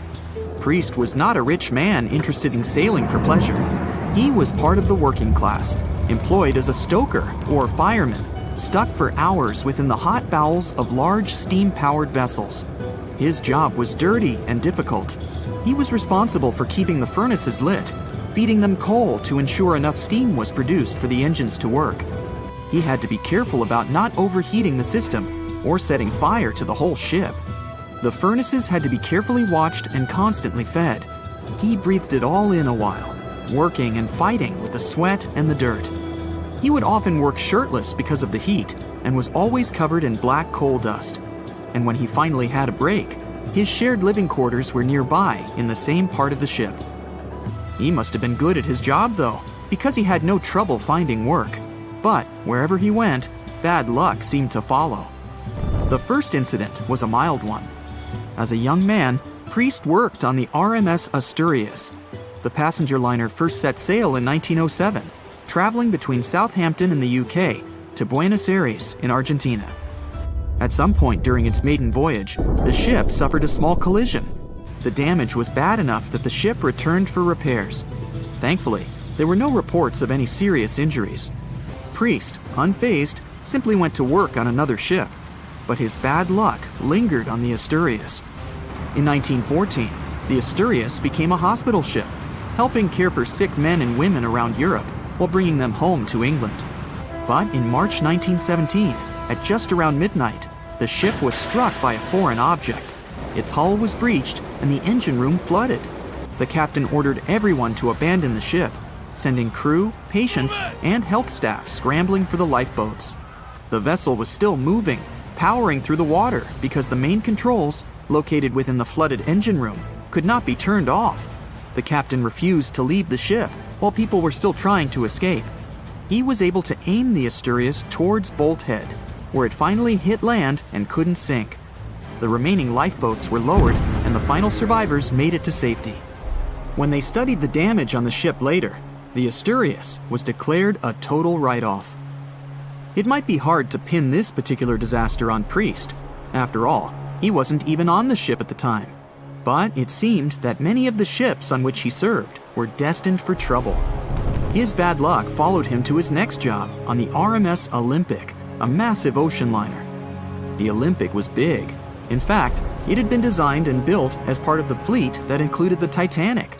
But with size came sacrifice. The Olympic was great at moving in one direction, but very difficult to handle when it needed to turn. It was September 1911. The Olympic was trying to alter its course. The Hawk, a smaller ship sailing nearby, didn't give the larger vessel enough room to maneuver, and the two slammed into each other. Because the Hawk was engineered to deal with potential confrontations when out at sea, its reinforced bow tore through the Olympic. Two large gashes appeared on the ocean liner's side. The propeller shaft was badly twisted, and worse, the ship began to take on water. Somehow, the Olympic made it to shore without sinking, and nobody was seriously hurt. Priest had no idea that this was just a small taste of what his future held for him. He next found employment on a brand new ship, a better ship, an unsinkable marvel that was said to be the biggest vessel to have ever been built. Yes, he was going to work on the Titanic. And what a job! It took 29 boilers, requiring 850 tons of coal a day to produce enough steam to power the Titanic. Priest was just one of 150 stokers toiling away in the ship's underbelly, keeping those fires burning day and night. He made around $30 a month. But on April 14, 1912, he would find himself flung from a world of extreme heat to one of blistering cold. At approximately 11:35 p.m., the crew spotted an iceberg. The Titanic tried to avoid it, but the alarm had been sounded too late. 5 minutes later, the two collided. The iceberg tore through the hull, and the once watertight compartments inside were badly ruptured. As the cold Atlantic water flooded in, the ship began to sink. Distress signals were sent, but the closest ship, the Carpathia, was over 3 hours away. In the dark of night and stuck in the middle of nowhere, the crew and passengers panicked. Those who could scrambled for the lifeboats. Others jumped into the icy waters. In total, only 706 survived that terrible night. Priest, at the time of the collision, was down in the ship's lower quarters. He was on break, relaxing from a hard day of work. And as the ship went down, so did his chances of survival. He and his fellow workers were in the most dangerous position on the ship. They had to make their way through a maze of corridors and gangways, some of which were flooded, in a mad dash to the deck. and then they faced the frigid water, jumping in and desperately swimming to safety. The ocean was so cold that Priest even suffered frostbite before finding his way onto a lifeboat. He was one of only 44 stokers to survive that night. After an experience like that, most of us would never set foot on a boat again. But Priest had to work. His next job also ended in disaster. He was offered employment on the HMS Alcantara. It went down in 1916, and Priest was again one of the few to make it to safety. He was badly wounded in the process. But he kept pressing his luck, and his next job as a stoker may have felt eerily familiar. He would be working on a ship built by the same people behind both the Olympic and the Titanic. And this ship, named the Britannic, was the biggest of the three. It was also believed to be a superior vessel, fitted with new safety features after the Titanic sank. For example, it had 48 open lifeboats, 46 of which were the largest ever used on a ship before. 2 of these were even motorized and equipped with special communication devices. The good news? The Britannic survived its first trip without incident. It was already doing better than the Titanic ever did. However, on November 21, 1916, the Britannic was shaken by a loud explosion while traveling through the key channel in the Aegean Sea. The hull was damaged, and some of the compartments began to fill with water. But, unlike the Titanic, the Britannic had been designed for just such an emergency. It had been fitted with 5 watertight bulkheads. Intact, these would help keep the ship safe and floating for a much longer period of time. But there was one issue. Portholes along the lower decks had foolishly been left open. As the ship tilted, the portholes let in water, which flooded the Britannic and hastened its descent into the sea. This effectively made those watertight bulkheads useless. The ship was going down fast, much faster, in fact, than the Titanic had sunk. 35 of the lifeboats were successfully launched, saving most on board. Of the 1,066 passengers and crew, 1,036 survived. Priest, his luck intact, was one of them. And yet, he still wasn't done with a life at sea. He accepted a position as a stoker on the Donegal. It was a smaller passenger ferry that had been converted for use as a hospital boat. In April 1917, it was struck by a foreign object while fleeing an unsafe situation, and though he suffered from a head injury, Priest was again one of the survivors. It took experiencing 2 collisions and 4 sinkings before Priest was finally ready to retire. In fact, he reportedly said he only gave it up because no one wanted to sail with him. Can you blame them? He would live out the rest of his life on dry land in Southampton, England, with his wife Annie and their 3 sons. But Arthur John Priest would always be remembered as the unsinkable stoker. It was September 12, 1990. In those times, way before instant messaging and Zoom calls, a little girl was looking for pen pals. Zoe was aboard a ship from England to Belgium on vacation with her parents. She was only 10 years old at the time, but was a very clever schoolgirl. She took a piece of paper and started putting some words together. She introduced herself, Hello. then wrote about how she liked ballet and playing the flute and the piano. Of course, she couldn't help but mention her 2 adored pets, a little hamster she called Sparkle and her fish Speckle. She also put down the address at which she could be reached in case someone was interested in writing back to her. But alas, she was at sea. Who could she send this message to? An interesting idea came to her mind. She carefully placed her letter in a plastic bottle, tightly closed the lid to protect it from the water, and threw it into the sea. The little girl's excitement faded away over the years as she didn't receive a response. Maybe the bottle got stuck somewhere. Maybe it was swallowed by some big, scary sea creature. Or maybe the water actually poked through the plastic cap and destroyed her message. Many years later, on Christmas, a letter for Zoe was received at her parents' house under her maiden name. The postage signaled that the message was from Europe. It was from a Dutch couple, Piet and Jacqueline Lateau, who had found her delicate bottle and were very considerate to write back. They pointed out that they had found the letter among the debris thrown at the shore by the sea. Zoe's letter had been stranded for a staggering 23 years at sea and traveled for more than 350 miles to reach its final destination near Rotterdam in the Netherlands. That's quite a voyage for a small plastic bottle. A story similar to that of Zoe is the strange connection between two little boys. A little German boy named Frank Uzbek was on a boat traveling to Denmark when he got the same idea as Zoe. He was 5 years old at the time he put together a message and threw it into the unknown. The year was 1987. He got his response years later when he was 29. His letter, just like the one Zoe would send a couple of years later, had been at sea for 24 years. His message was found by a boy named Daniel Korotkin while he was on a walk with his parents on the Koronian Spit near the Baltic Sea. Daniel was lucky that his father knew enough German to translate the message. The unlikely friends eventually met via video call in 2011. Not all message-in-a-bottle stories have been explained away.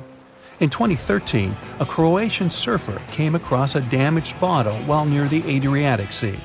The message it contained dated back to 1985, and it was from a man named Jonathan.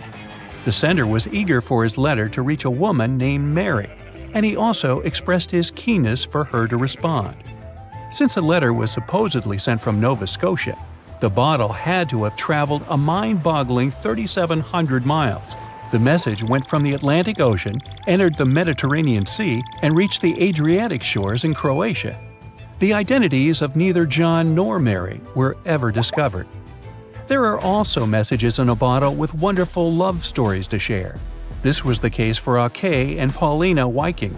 When Ake, a lonely Swedish sailor, placed a letter in a bottle and threw it in the Mediterranean Sea, he had no idea the piece of paper would eventually reach his future wife. This was in the early 1950s. The bottle was found by an Italian man who was inspired enough to give it to his niece, Paulina. After a year of back-and-forth letters being exchanged, Ake and Paulina eventually met and got married. Having decided to share their story with the world, they became somewhat of a celebrity couple for the time. They even shared video footage of their wedding with the world, and their story was featured in a bunch of newspapers. This fortunate event started a movement between young people looking for love, increasing the number of messages being thrown out at sea in search of a fairy tale ending.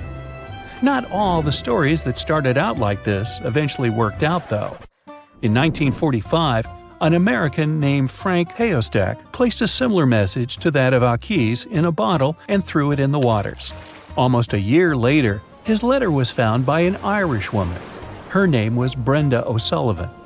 Their years of correspondence soon caught the attention of the media at the time, but their friendship never flourished because of the added pressure.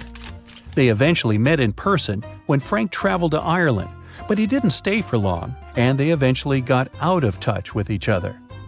After Titanic met its strange ending, many bottles containing secret messages started to surface. Almost all of them proved to be counterfeited, apart from one letter. Years after Titanic had sunk in the icy Atlantic waters, a bottle was found on the Irish shores. It was supposedly from a man named Jeremiah Burke, and to this day, it is considered to be the only genuine message in a bottle originating from Titanic. The piece of paper simply stated the sender's name and the location, the Titanic, accompanied by the word goodbye. Since the date has washed away, it's difficult to estimate whether the note was sent before or after the ship had hit the iceberg. The common understanding is, however, that since Jeremiah was looking to relocate to the U.S., he was merely sending his last symbolic regards to his family and friends back in Ireland. This simple way of meeting and sometimes corresponding with people has turned into a hobby for a man from a Canadian province named Prince Edward Island, located east of the U.S. state of Maine. This man, Harold Hackett, claims to have sent over 4,000 bottles into the Atlantic Ocean since 1996. He also claims to have received many responses from all over the world, including letters from people in Europe, like France and Germany, but also from the Bahamas or even Africa. This unlikely pastime earns him about 150 Christmas cards from his pen pals each year. To this day, he refuses to add his phone number to any of his letters. This way, he ensures that if people ever want to contact him, the only means of doing so is via a written letter. He's also studied the best times to send the messages in the water based on the direction of the winds and the currents. Now, some bottles spend a whole lifetime at sea after being cast away by their sender. It was the case for a British man that wrote a message and placed it into a bottle before throwing it in the English Channel in 1914. His name was Thomas Hughes, and he wanted to direct the message to his wife, but was polite enough to write a letter to whoever got their hands on the bottle first, asking them to redirect the piece of paper accordingly. The bottle didn't reach his wife, since it was found 85 years later on the Essex coast. The man that stumbled upon the bottle was kind enough to reach out to the family and place the message in possession of Thomas's daughter. And 85 years isn't the longest time for a small bottle to be cruising the waves. A scientist named Hunter Brown was studying currents in the North Sea when this idea came to his mind. He placed the same message in almost 2,000 bottles and requested the unlikely recipient that they write back with the location of their discovery. He thought this method would help him better understand the layout of the North Sea currents. A bottle was found about 11 miles from its original departing location after 97 years. To this day, more than 300 of the original bottles relating to Hunter Brown's project eventually made it to the shore. Not all of the messages that were found in bottles got replied to via physical letters. Oliver van de Walle threw a bottle containing a letter on the English coast while he was on vacation with his family. He was 14 at the time. 33 years later, a woman reached out on Facebook claiming she had gotten his message and tracked him down through his social media profile. At first, he hardly remembered having placed the letter in the bottle, but he eventually recounted the events, even the fact that he sealed the bottle with candle wax to make sure it was leak-proof. And then there's Christina Aguilera and her bottle. No wait, hers is about a genie in a bottle.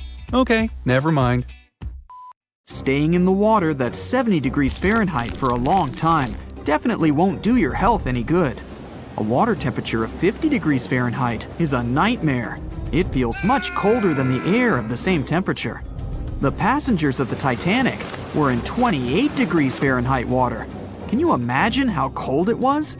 Even the iceberg that the Titanic met was warmer. The water didn't freeze because of the high salt content. But what if the temperature had been higher? What if the Titanic had sunk in warm water, say 120 degrees Fahrenheit? Theoretically, this could have happened had the waters of the North Atlantic met a warm undercurrent from the southern part of the ocean on disaster day. But this heat wouldn't have been enough. The ocean area is too vast, and the temperature is too low at night. The warm undercurrent alone wouldn't have made a difference for people who were overboard. But if the Titanic had sunk in another place at one particular moment, perhaps then all people could have been saved, thanks to an incredible natural phenomenon. Now, on board everybody, our voyage to a parallel universe begins. It's a moonless night on April 14th through 15th. The Titanic crashes into an iceberg. Icy water floods the lower decks. The captain sends a distress signal. The nearest rescue ship, Carpathia, is 58 miles away from the sinking Titanic. At maximum speed, Carpathia will get there in 4 hours. That's quite long, even in warm tropical waters, since your body loses heat anyway. The Titanic begins to sink. The crew downs lifeboats. Some of the passengers jump overboard. The ship is going under the water. There are no boats left, so you jump along with other passengers. It feels as if you got inside a huge iceberg. The water is so cold that it's hard for you to move. You can't even scream because there's no air in your lungs. But at this moment, you feel a pleasant warmth coming from the depths. The heat rises above your knees and waist, then reaches your neck. Finally, you regain control of your muscles and can breathe deeply. You notice that all the other passengers feel the same warmth. The water becomes a little hot. It makes you happy. But in a moment, horror replaces your delight. The ocean begins to foam. And not because of the high temperature, but because something is rising from the ocean floor. You hear a heavy, low sound coming from the depths. It's not a sinking Titanic, but something bigger. You can see a huge iceberg nearby. It's melting, and a huge chunk is breaking off from it. 1 million bubbles appear on the surface. Then you feel something hit you in the leg. Thousands of strange lightweight rocks are rising from below. There are also massive plates among them. People use them as lifeboats. You climb on one of those rocks and look at the ship. It doesn't sink, since all the water is bubbling and pushing the vessel up. You take one of the small rocks and understand everything. It's pumice. An underwater volcano has woken up right under the ship. Thousands of tons of volcanic rock are floating to the surface. When it erupts, its magma shakes the entire space, heats the water, and destroys the seabed. But it doesn't result in anything destructive on the surface. The enormous pressure of hundreds of millions of gallons of water suppresses the volcano's power. Molten rocks of the Earth's crust are pressed against the seabed, and pumice rises to the surface. And here's why it happens. The upper part of Earth consists of many solid parts, tectonic plates. These plates collide with each other and divide. And when one part separates from another, the magma immediately comes up. So, all volcanoes are these unstable fault sites. If the Titanic had sailed over one of these areas during an eruption, many passengers would have been saved. Back in the parallel universe, you notice the Titanic starts sinking again. The water is no longer bubbling. The volcano has gone out. In a matter of seconds, the ocean turns icy again. Fortunately, you have your pumice lifeboat. This is enough to wait for rescuers.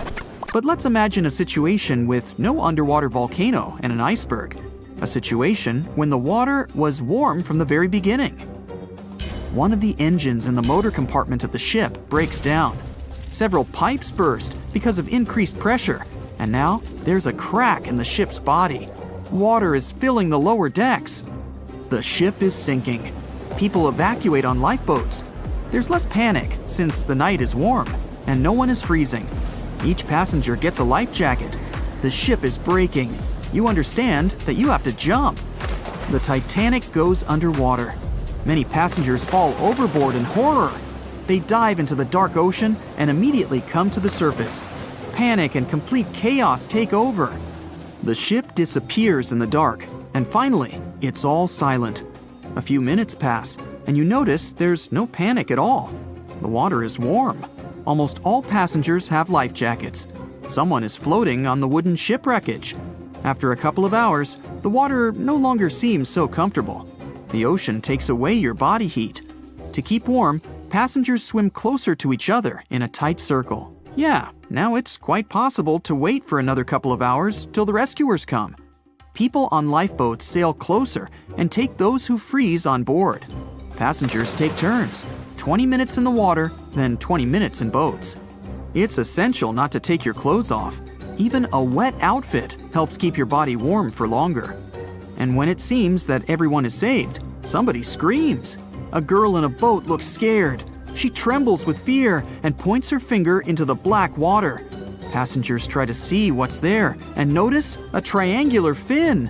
1, 2, 3. There are so many of them. The noise of the sinking ship has attracted a group of sharks. And now they are circling the survivors, hoping to satisfy their hunger. They're swimming slowly. It doesn't look like they're going to attack. But you should keep your eyes open, as these fish are some of the world's most aggressive and dangerous sharks, the bull sharks. They can be agile, fast, and unpredictable. They don't swim in the cold waters of the Atlantic, but the water in this parallel universe is perfect for them. The sharks are strong and sturdy. They create the illusion of slowness to relax their prey. They're called bull sharks because of their short, blunt muzzle, like that of a bull, and they like to hit a target or other sharks with their forehead. Several fish are ramming boats. Someone falls into the water. Fortunately, people help them back on board. The sharks aren't going to retreat. Chaos and panic ensue. People are screaming and splashing the water with paddles to scare away the fish, but it doesn't help. One of the sharks opens its toothy mouth and clings to a boat. At this moment, you notice more fins nearby. A pack of great white sharks arrives at the party. They are some of the most dangerous animals on the planet. They're big, fast, and strong, and their 300 triangular teeth lined in several rows are sharp as blades. Great white sharks swim around the boats and scare away the bull sharks. You fall off the boat and see a big fin approaching you. Fear awakens the survival instinct in you. You're trying your best to swim away from the shark as far as possible. Of course, it's useless, since the shark is much faster and will definitely catch you. You feel your foot touching the shark's nose. The other foot gets into the toothy mouth. You scream in horror. After a second, the shark lets you go. Great white sharks rarely attack people. If they bite, it's just to test you. After all, the shark's favorite prey is seals. It simply loses interest if it realizes you aren't a seal. But if the shark is starving, it doesn't matter to it what kind of prey you are. Lucky for you, this one is not like that. Those survivors in the boats have almost nothing to fear either. Great white sharks don't attack them. They can push boats slightly, but only to test them. The great white shark is swimming away from you. But a bull one appears, and it looks like it's hungry. The shark is swimming towards you, opens its mouth, and a loud ship horn penetrates the water. This is the RMS Carpathia that has come to the rescue. All the sharks swim away scared. All passengers are saved. Back in our universe, another ship that had been nearby could have saved the passengers much earlier. But that's another story. Over a century ago, the Titanic struck an iceberg and sank to the bottom of the Atlantic Ocean. Of the 2,240 people on board, only around 700 survived. Since then, the tragedy has been the subject of endless movies, documentaries, and books.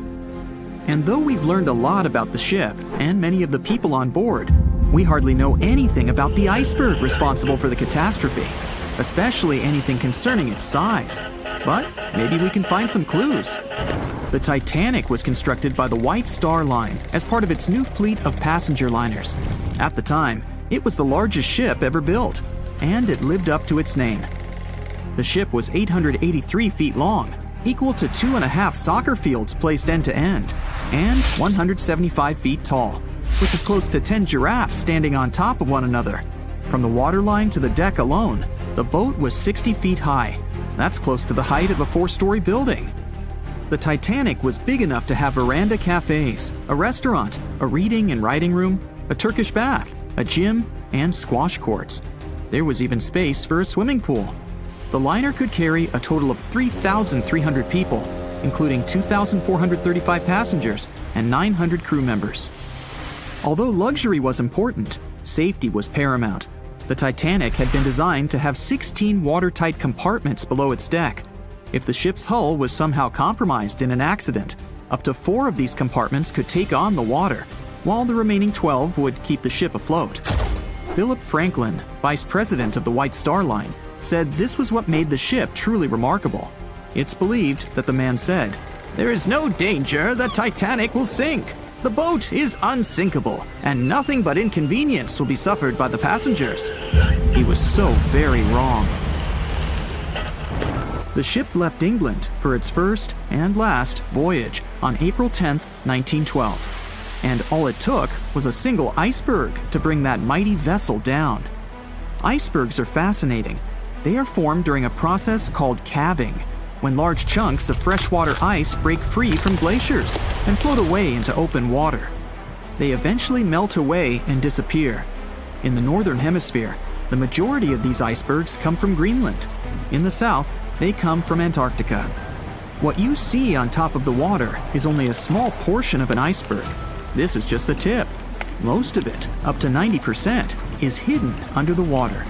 Only when you examine pictures of the entire thing can you truly appreciate how massive icebergs are.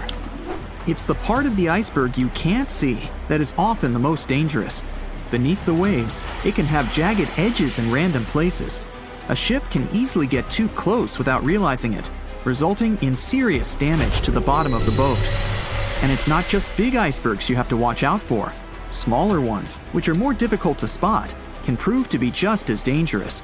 A growler, for example, is under 7 feet long, with just a bit more than 3 feet showing above the water. And a slightly larger bergy bit is less than 15 feet in size. The dangers of icebergs were well known when the Titanic set sail. In 1901, The Islander was traveling through the inside passage to Alaska. It collided with an iceberg and sank immediately. Luckily, 138 of the 178 people on board made it to safety. Back then, there wasn't any special equipment for detecting icebergs. The best tool was your eyes. From a special vantage point above the ship called the crow's nest, 2 members of the crew had to stare out over the ocean and watch for potential hazards. The crow's nest was located at the front of the ship, 49 feet above the deck. It was attached to the mast. From this height, a person had a good view of the ocean. If they saw anything suspicious, they could ring a large bell to sound the alarm. After that, they could call from a special telephone to warn the captain of any danger. But imagine what a horrible job this would have been, especially on the night the Titanic sank. The crow's nest wasn't a warm and cozy room surrounded by windows. Instead, it was a large open tub exposed to the elements. On April 14, 1912, the air temperature was around 39 degrees Fahrenheit, which is close to freezing. With the ship moving at about 23 knots, more than 26 miles per hour, the sailors must have felt that frigid cold air pressing against any exposed skin. The only good thing about the job was that the shift only lasted 2 hours. Frederick Fleet was the sailor who actually spotted the iceberg that sank the Titanic. He was up in the crow's nest, working with Reginald Lee at the time. Fleet kept track of the left side of the ship, while Lee scanned the right. It was 10 p.m. when the 2 men started their shift. They had already been warned about the possibility of ice. But when you're cold and it's dark, it might feel like an impossible task. Even worse, the 2 men didn't even have binoculars to make the job any easier. Fleet would later insist that having binoculars would have prevented the tragedy. With about 20 minutes remaining on the job, the sailors noticed the iceberg. Fleet rang the bell, once, twice, and again. He then called up to the bridge to inform the crew. At first, the call seemed to come in the nick of time. The ship's engines reversed, and the massive ocean liner managed to turn. It wasn't enough to miss the iceberg, though. Ice showered down onto the ship's deck. The iceberg tore through the hull, and water flooded in. 2 hours and 40 minutes later, the Titanic was gone. And here we have clue number 1. The iceberg was big enough to be spotted with the unaided eye in the dark of the night without any binoculars. It was also tall enough for bits of ice to fall down onto the ship's deck. Since this all took place long before social media and smartphones, nobody on board would have been taking photos or videos at the time. So, of course, we don't have any footage of the actual iceberg. But there are photos of the possible iceberg from later that day. The SS Prinz Adalbert was sailing near the area on the morning of April 15, 1912. The steward on the ship had not yet heard about what had happened to the Titanic. But when he spotted an iceberg floating by, he was compelled to photograph it. Why? There was a line of red paint along the bottom of the iceberg, indicating that it had likely collided with a ship sometime within the previous 12 hours. A second photo was taken from a ship called the Minia, which was sent into the area to look for debris from the collision. Captain de Carteret said that among the wreckage, he had seen only one iceberg. He also noticed a streak of red paint on it. From the photos and witness accounts, newspaper reports estimated the iceberg to be 50 to 100 feet high and 200 to 400 feet long. That's clue number 2. The iceberg that hit the Titanic probably started its ocean journey from Greenland's coast, heading past the Baffin Bay to the Davis Strait. From here, it must have slipped through the Labrador Sea and finally reached the Atlantic. And that, in itself, is pretty impressive. The glaciers in Greenland create between 15,000 to 30,000 icebergs each year. Some small, some big. Of these, a mere 1% will actually make it to the Atlantic. The others simply melt along the way. We know that the temperature of the Atlantic Ocean, where the sinking took place, was around 28 degrees Fahrenheit. That's below freezing. For humans, this could cause frostbite or hypothermia. But that temperature is actually warm for an iceberg. Most would only last 2 to 3 years in the North Atlantic, slowly melting into the warmer water. Based on this, It's likely that the Titanic's iceberg left Greenland in 1910 or 1911 and was fully melted by late 1912 or 1913. But since it did make it to the Atlantic and managed to cause significant damage to the ship, we have clue number 3. We will never know for certain the size of the iceberg from that day, but we do know that it definitely wasn't a growler or a bergy bit. Both those types of icebergs are much too small. And if the ice was indeed scattered across the deck during the collision, the iceberg must have been a little taller than 60 feet. The newspaper estimates are probably as close as we're going to get. The iceberg that took down the Titanic was indeed a formidable one, and icebergs are still a threat. As recently as 2007, the cruise ship Explorer struck one and sank in Antarctica's Weddell Sea. Luckily, everybody survived. The International Ice Patrol was created in 1914 following the Titanic's sinking. The organization is still in operation today, made up of representatives from several countries. Using airplanes and radar, the patrol locates and tracks larger icebergs, making the information available to anyone who needs it and preventing more ocean tragedies in the process. We've all heard of the famous story of the sinking of the Titanic. But if you really think about it, it's not just one story, but so many stories all at once. It is a story of strength and courage, as with the likes of Margaret Brown stepping in to help passengers in need. It is a story of luck and guile, like with Arthur John Priest, a man who not only survived the Titanic, but also 3 other tragedies at sea.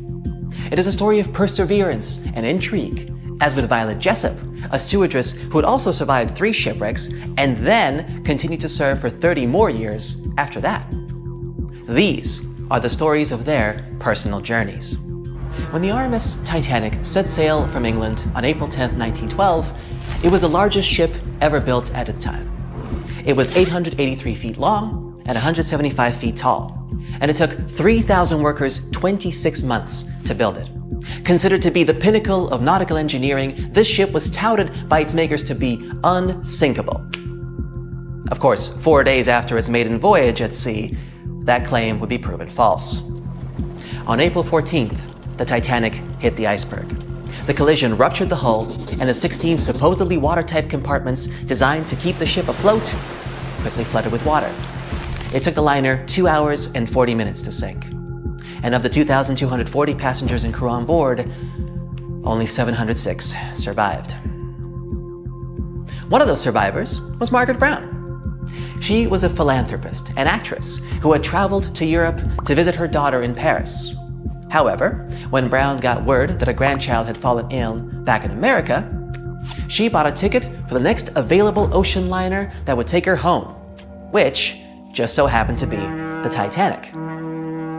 As a wealthy woman, whose husband had become rich after finding gold in one of the mines that he owned, Brown was able to get first-class accommodations on the vessel.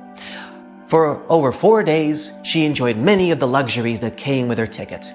There were the expected services, like a large dining room with a live orchestra. But the vessel also was equipped with a gym, squash courts, and a swimming pool.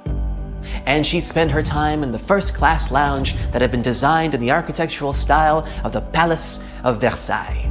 When the Titanic started to sink, Brown could have jumped into the first available lifeboat and made her way to safety.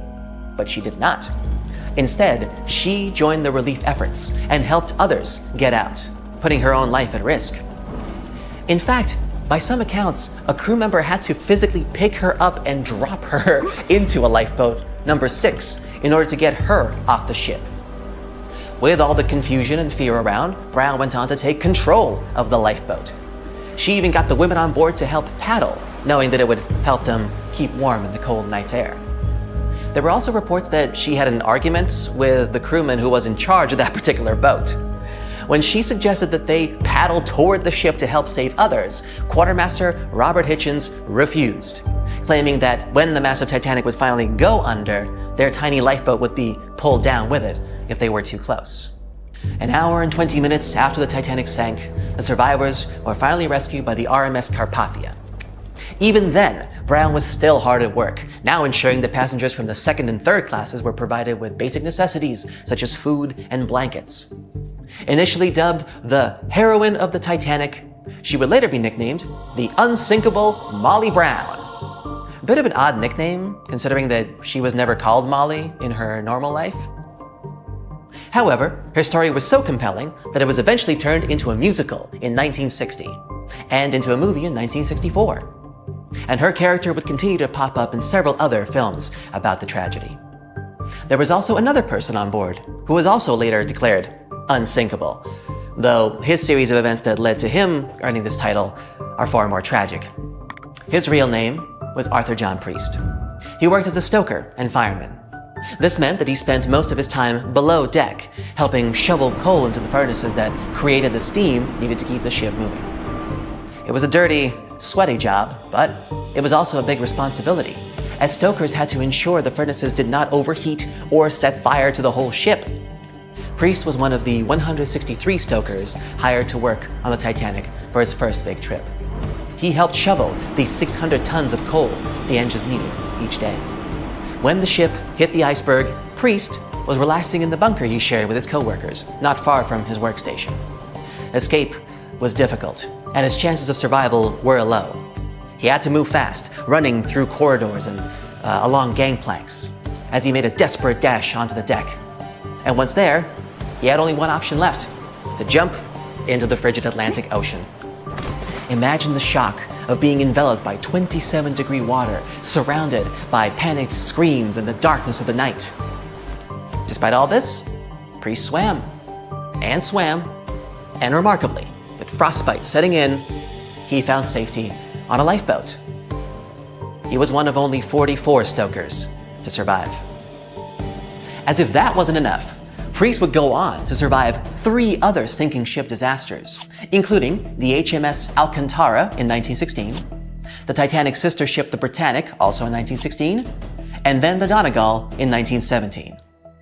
It was for this miraculous record that he was later known as the unsinkable stoker. After the Donegal, Priest finally retired from working on ships, although he claimed he only did so because nobody would agree to sail with him.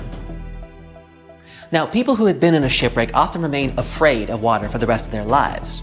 But let me tell you a story of a woman who survived not 1, not 2, but 3 ship disasters and then continued to work on cruise liners as a stewardess. Meet Violet Jessup, Miss Unsinkable. Her childhood can be described in one word: short. Violet had to grow up very quickly to take care of her siblings. She was the oldest of 9 children. Life became even more difficult when she became very ill. The doctors were sure that she wouldn't survive, but she did. Shortly after recovering, she moved to England with her mother, took care of her sisters, and attended a convent school. Her mother worked as a stewardess at sea, and when she fell sick, young Violet followed in her footsteps. But because of her youth and beauty, no one wanted to hire her, thinking that she would distract passengers and crew.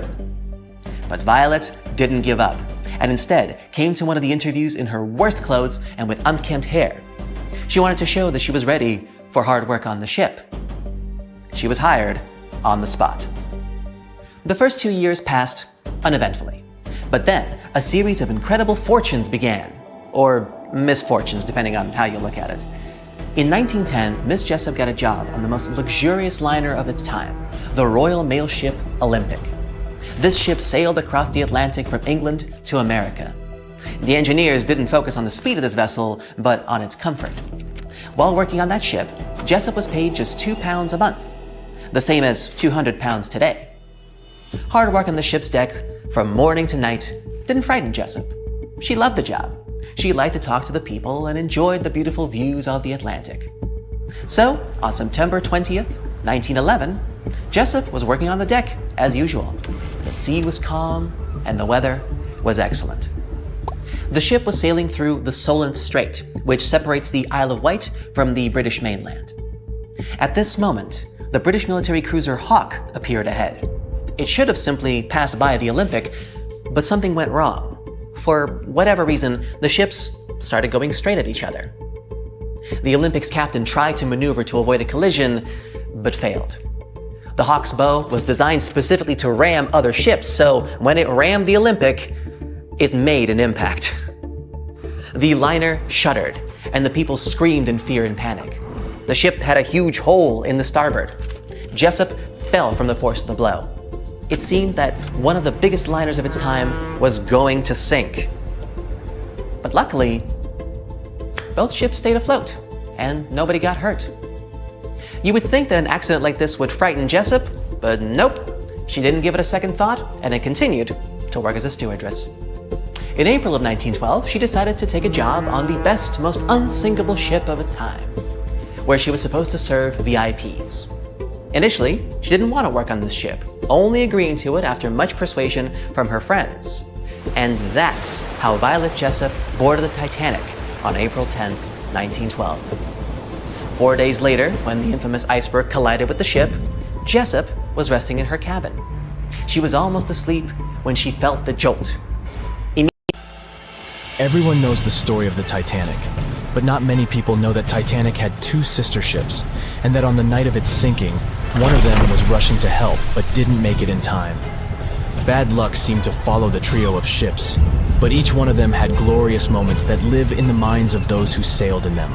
Keep on watching to discover a story of awe, ingenuity, and ill fate. And don't forget to click the subscribe button and turn notifications on to join us on the bright side of life. You know how the iceberg hit the Titanic, how the band played to the end, and how the whole tragedy unfolded, but before it happened, it would have seemed an impossibility for such a ship to meet the end it did. None of that could have been foreseen by White Star Line, the company who built the Titanic, who had high hopes for what the unsinkable ship and its sister ships, the Britannic and the Olympic, would accomplish. The Olympic was the first of the trio to make sail on June 11, 1911, heading towards New York. The sheer size of it would wow the crowds. The Olympic's maiden voyage went without incident, and a crowd of 8,000 people in New York got to explore its luxurious accommodations while it was docked there. There were high expectations for the massive ship, but just around 2 months later, the Olympic crashed with the HMS Hawk. The Hawk got the brunt of the damage, as the bow was left flat as a pancake. After the crash, the Olympic made its way slowly back to Belfast, where the Titanic was being constructed. On the dock, people could see the two enormous ships side by side, as parts of the Titanic were used to put the Olympic back in shape. A rare sight to behold. And on April 14, 1912, the Titanic hit an iceberg, and minutes later, the crew radioed nearby ships for help. That night, the Olympic was returning from New York when it received the distress signal. The ship turned around and rushed at full speed towards the Titanic, but they were so far away that they would have arrived next night. At some point during the early hours of April 15, 1912, the crew of the Olympic decided they wouldn't make it in time and stopped course. The survivors of the Titanic were eventually rescued by the Carpathia. Olympic was set up with lifeboats for all crew and passengers after the Titanic sank. It went from having 20 lifeboats to 64. Changes were also made to the watertight bulkheads, and an extra hull to construct a type of double hull was installed. It was determined that a double hull would have kept the Titanic from sinking. For several years, Olympic was used in the war effort against Germany. Throughout the years, Olympic carried over 200,000 passengers, which included thousands of Americans fleeing from Europe and troops battling during World War I. One of the most significant moments for this ship was when it struck a German submarine and sank it.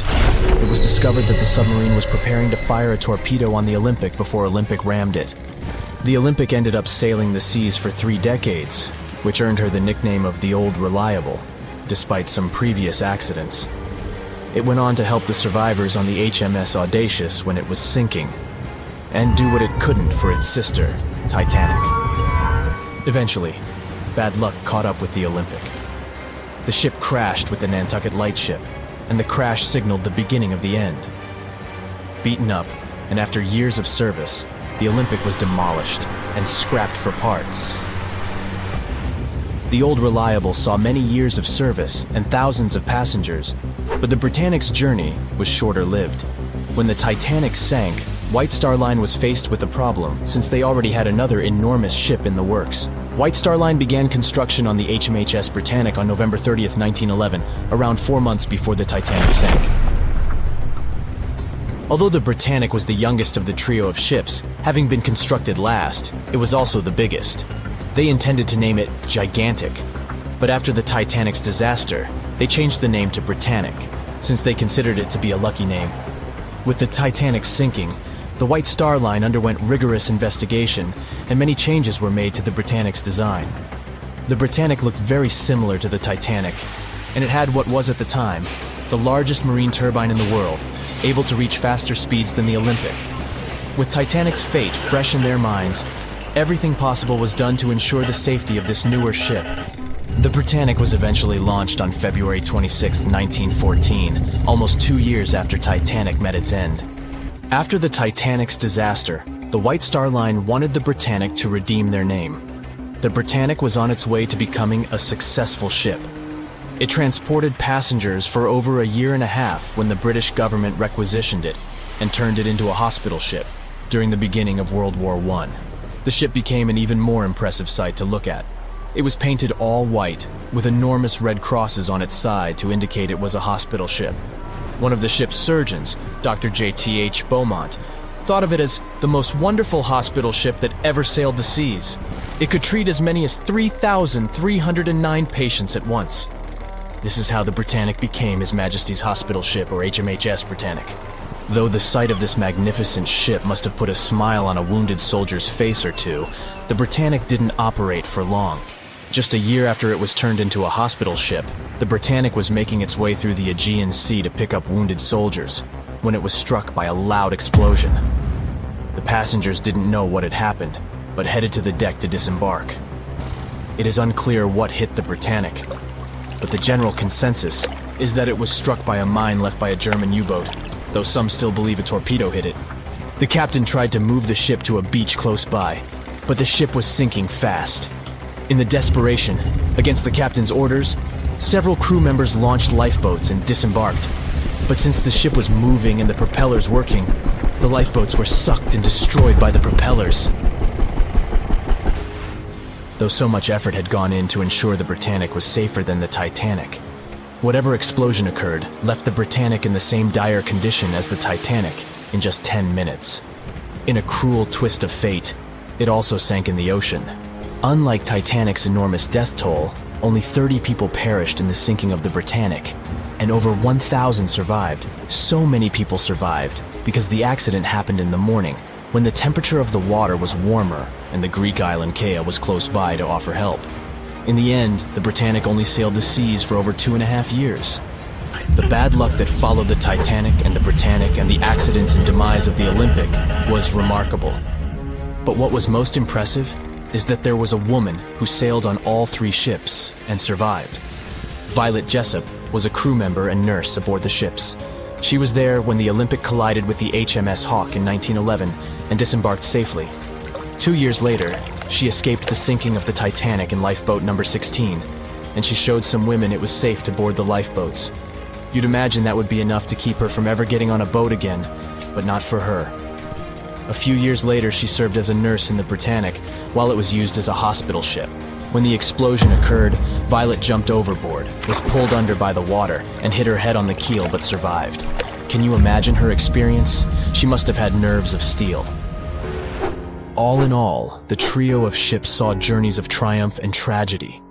Ill fate might have followed them, but all the survivors were left with incredible stories to tell.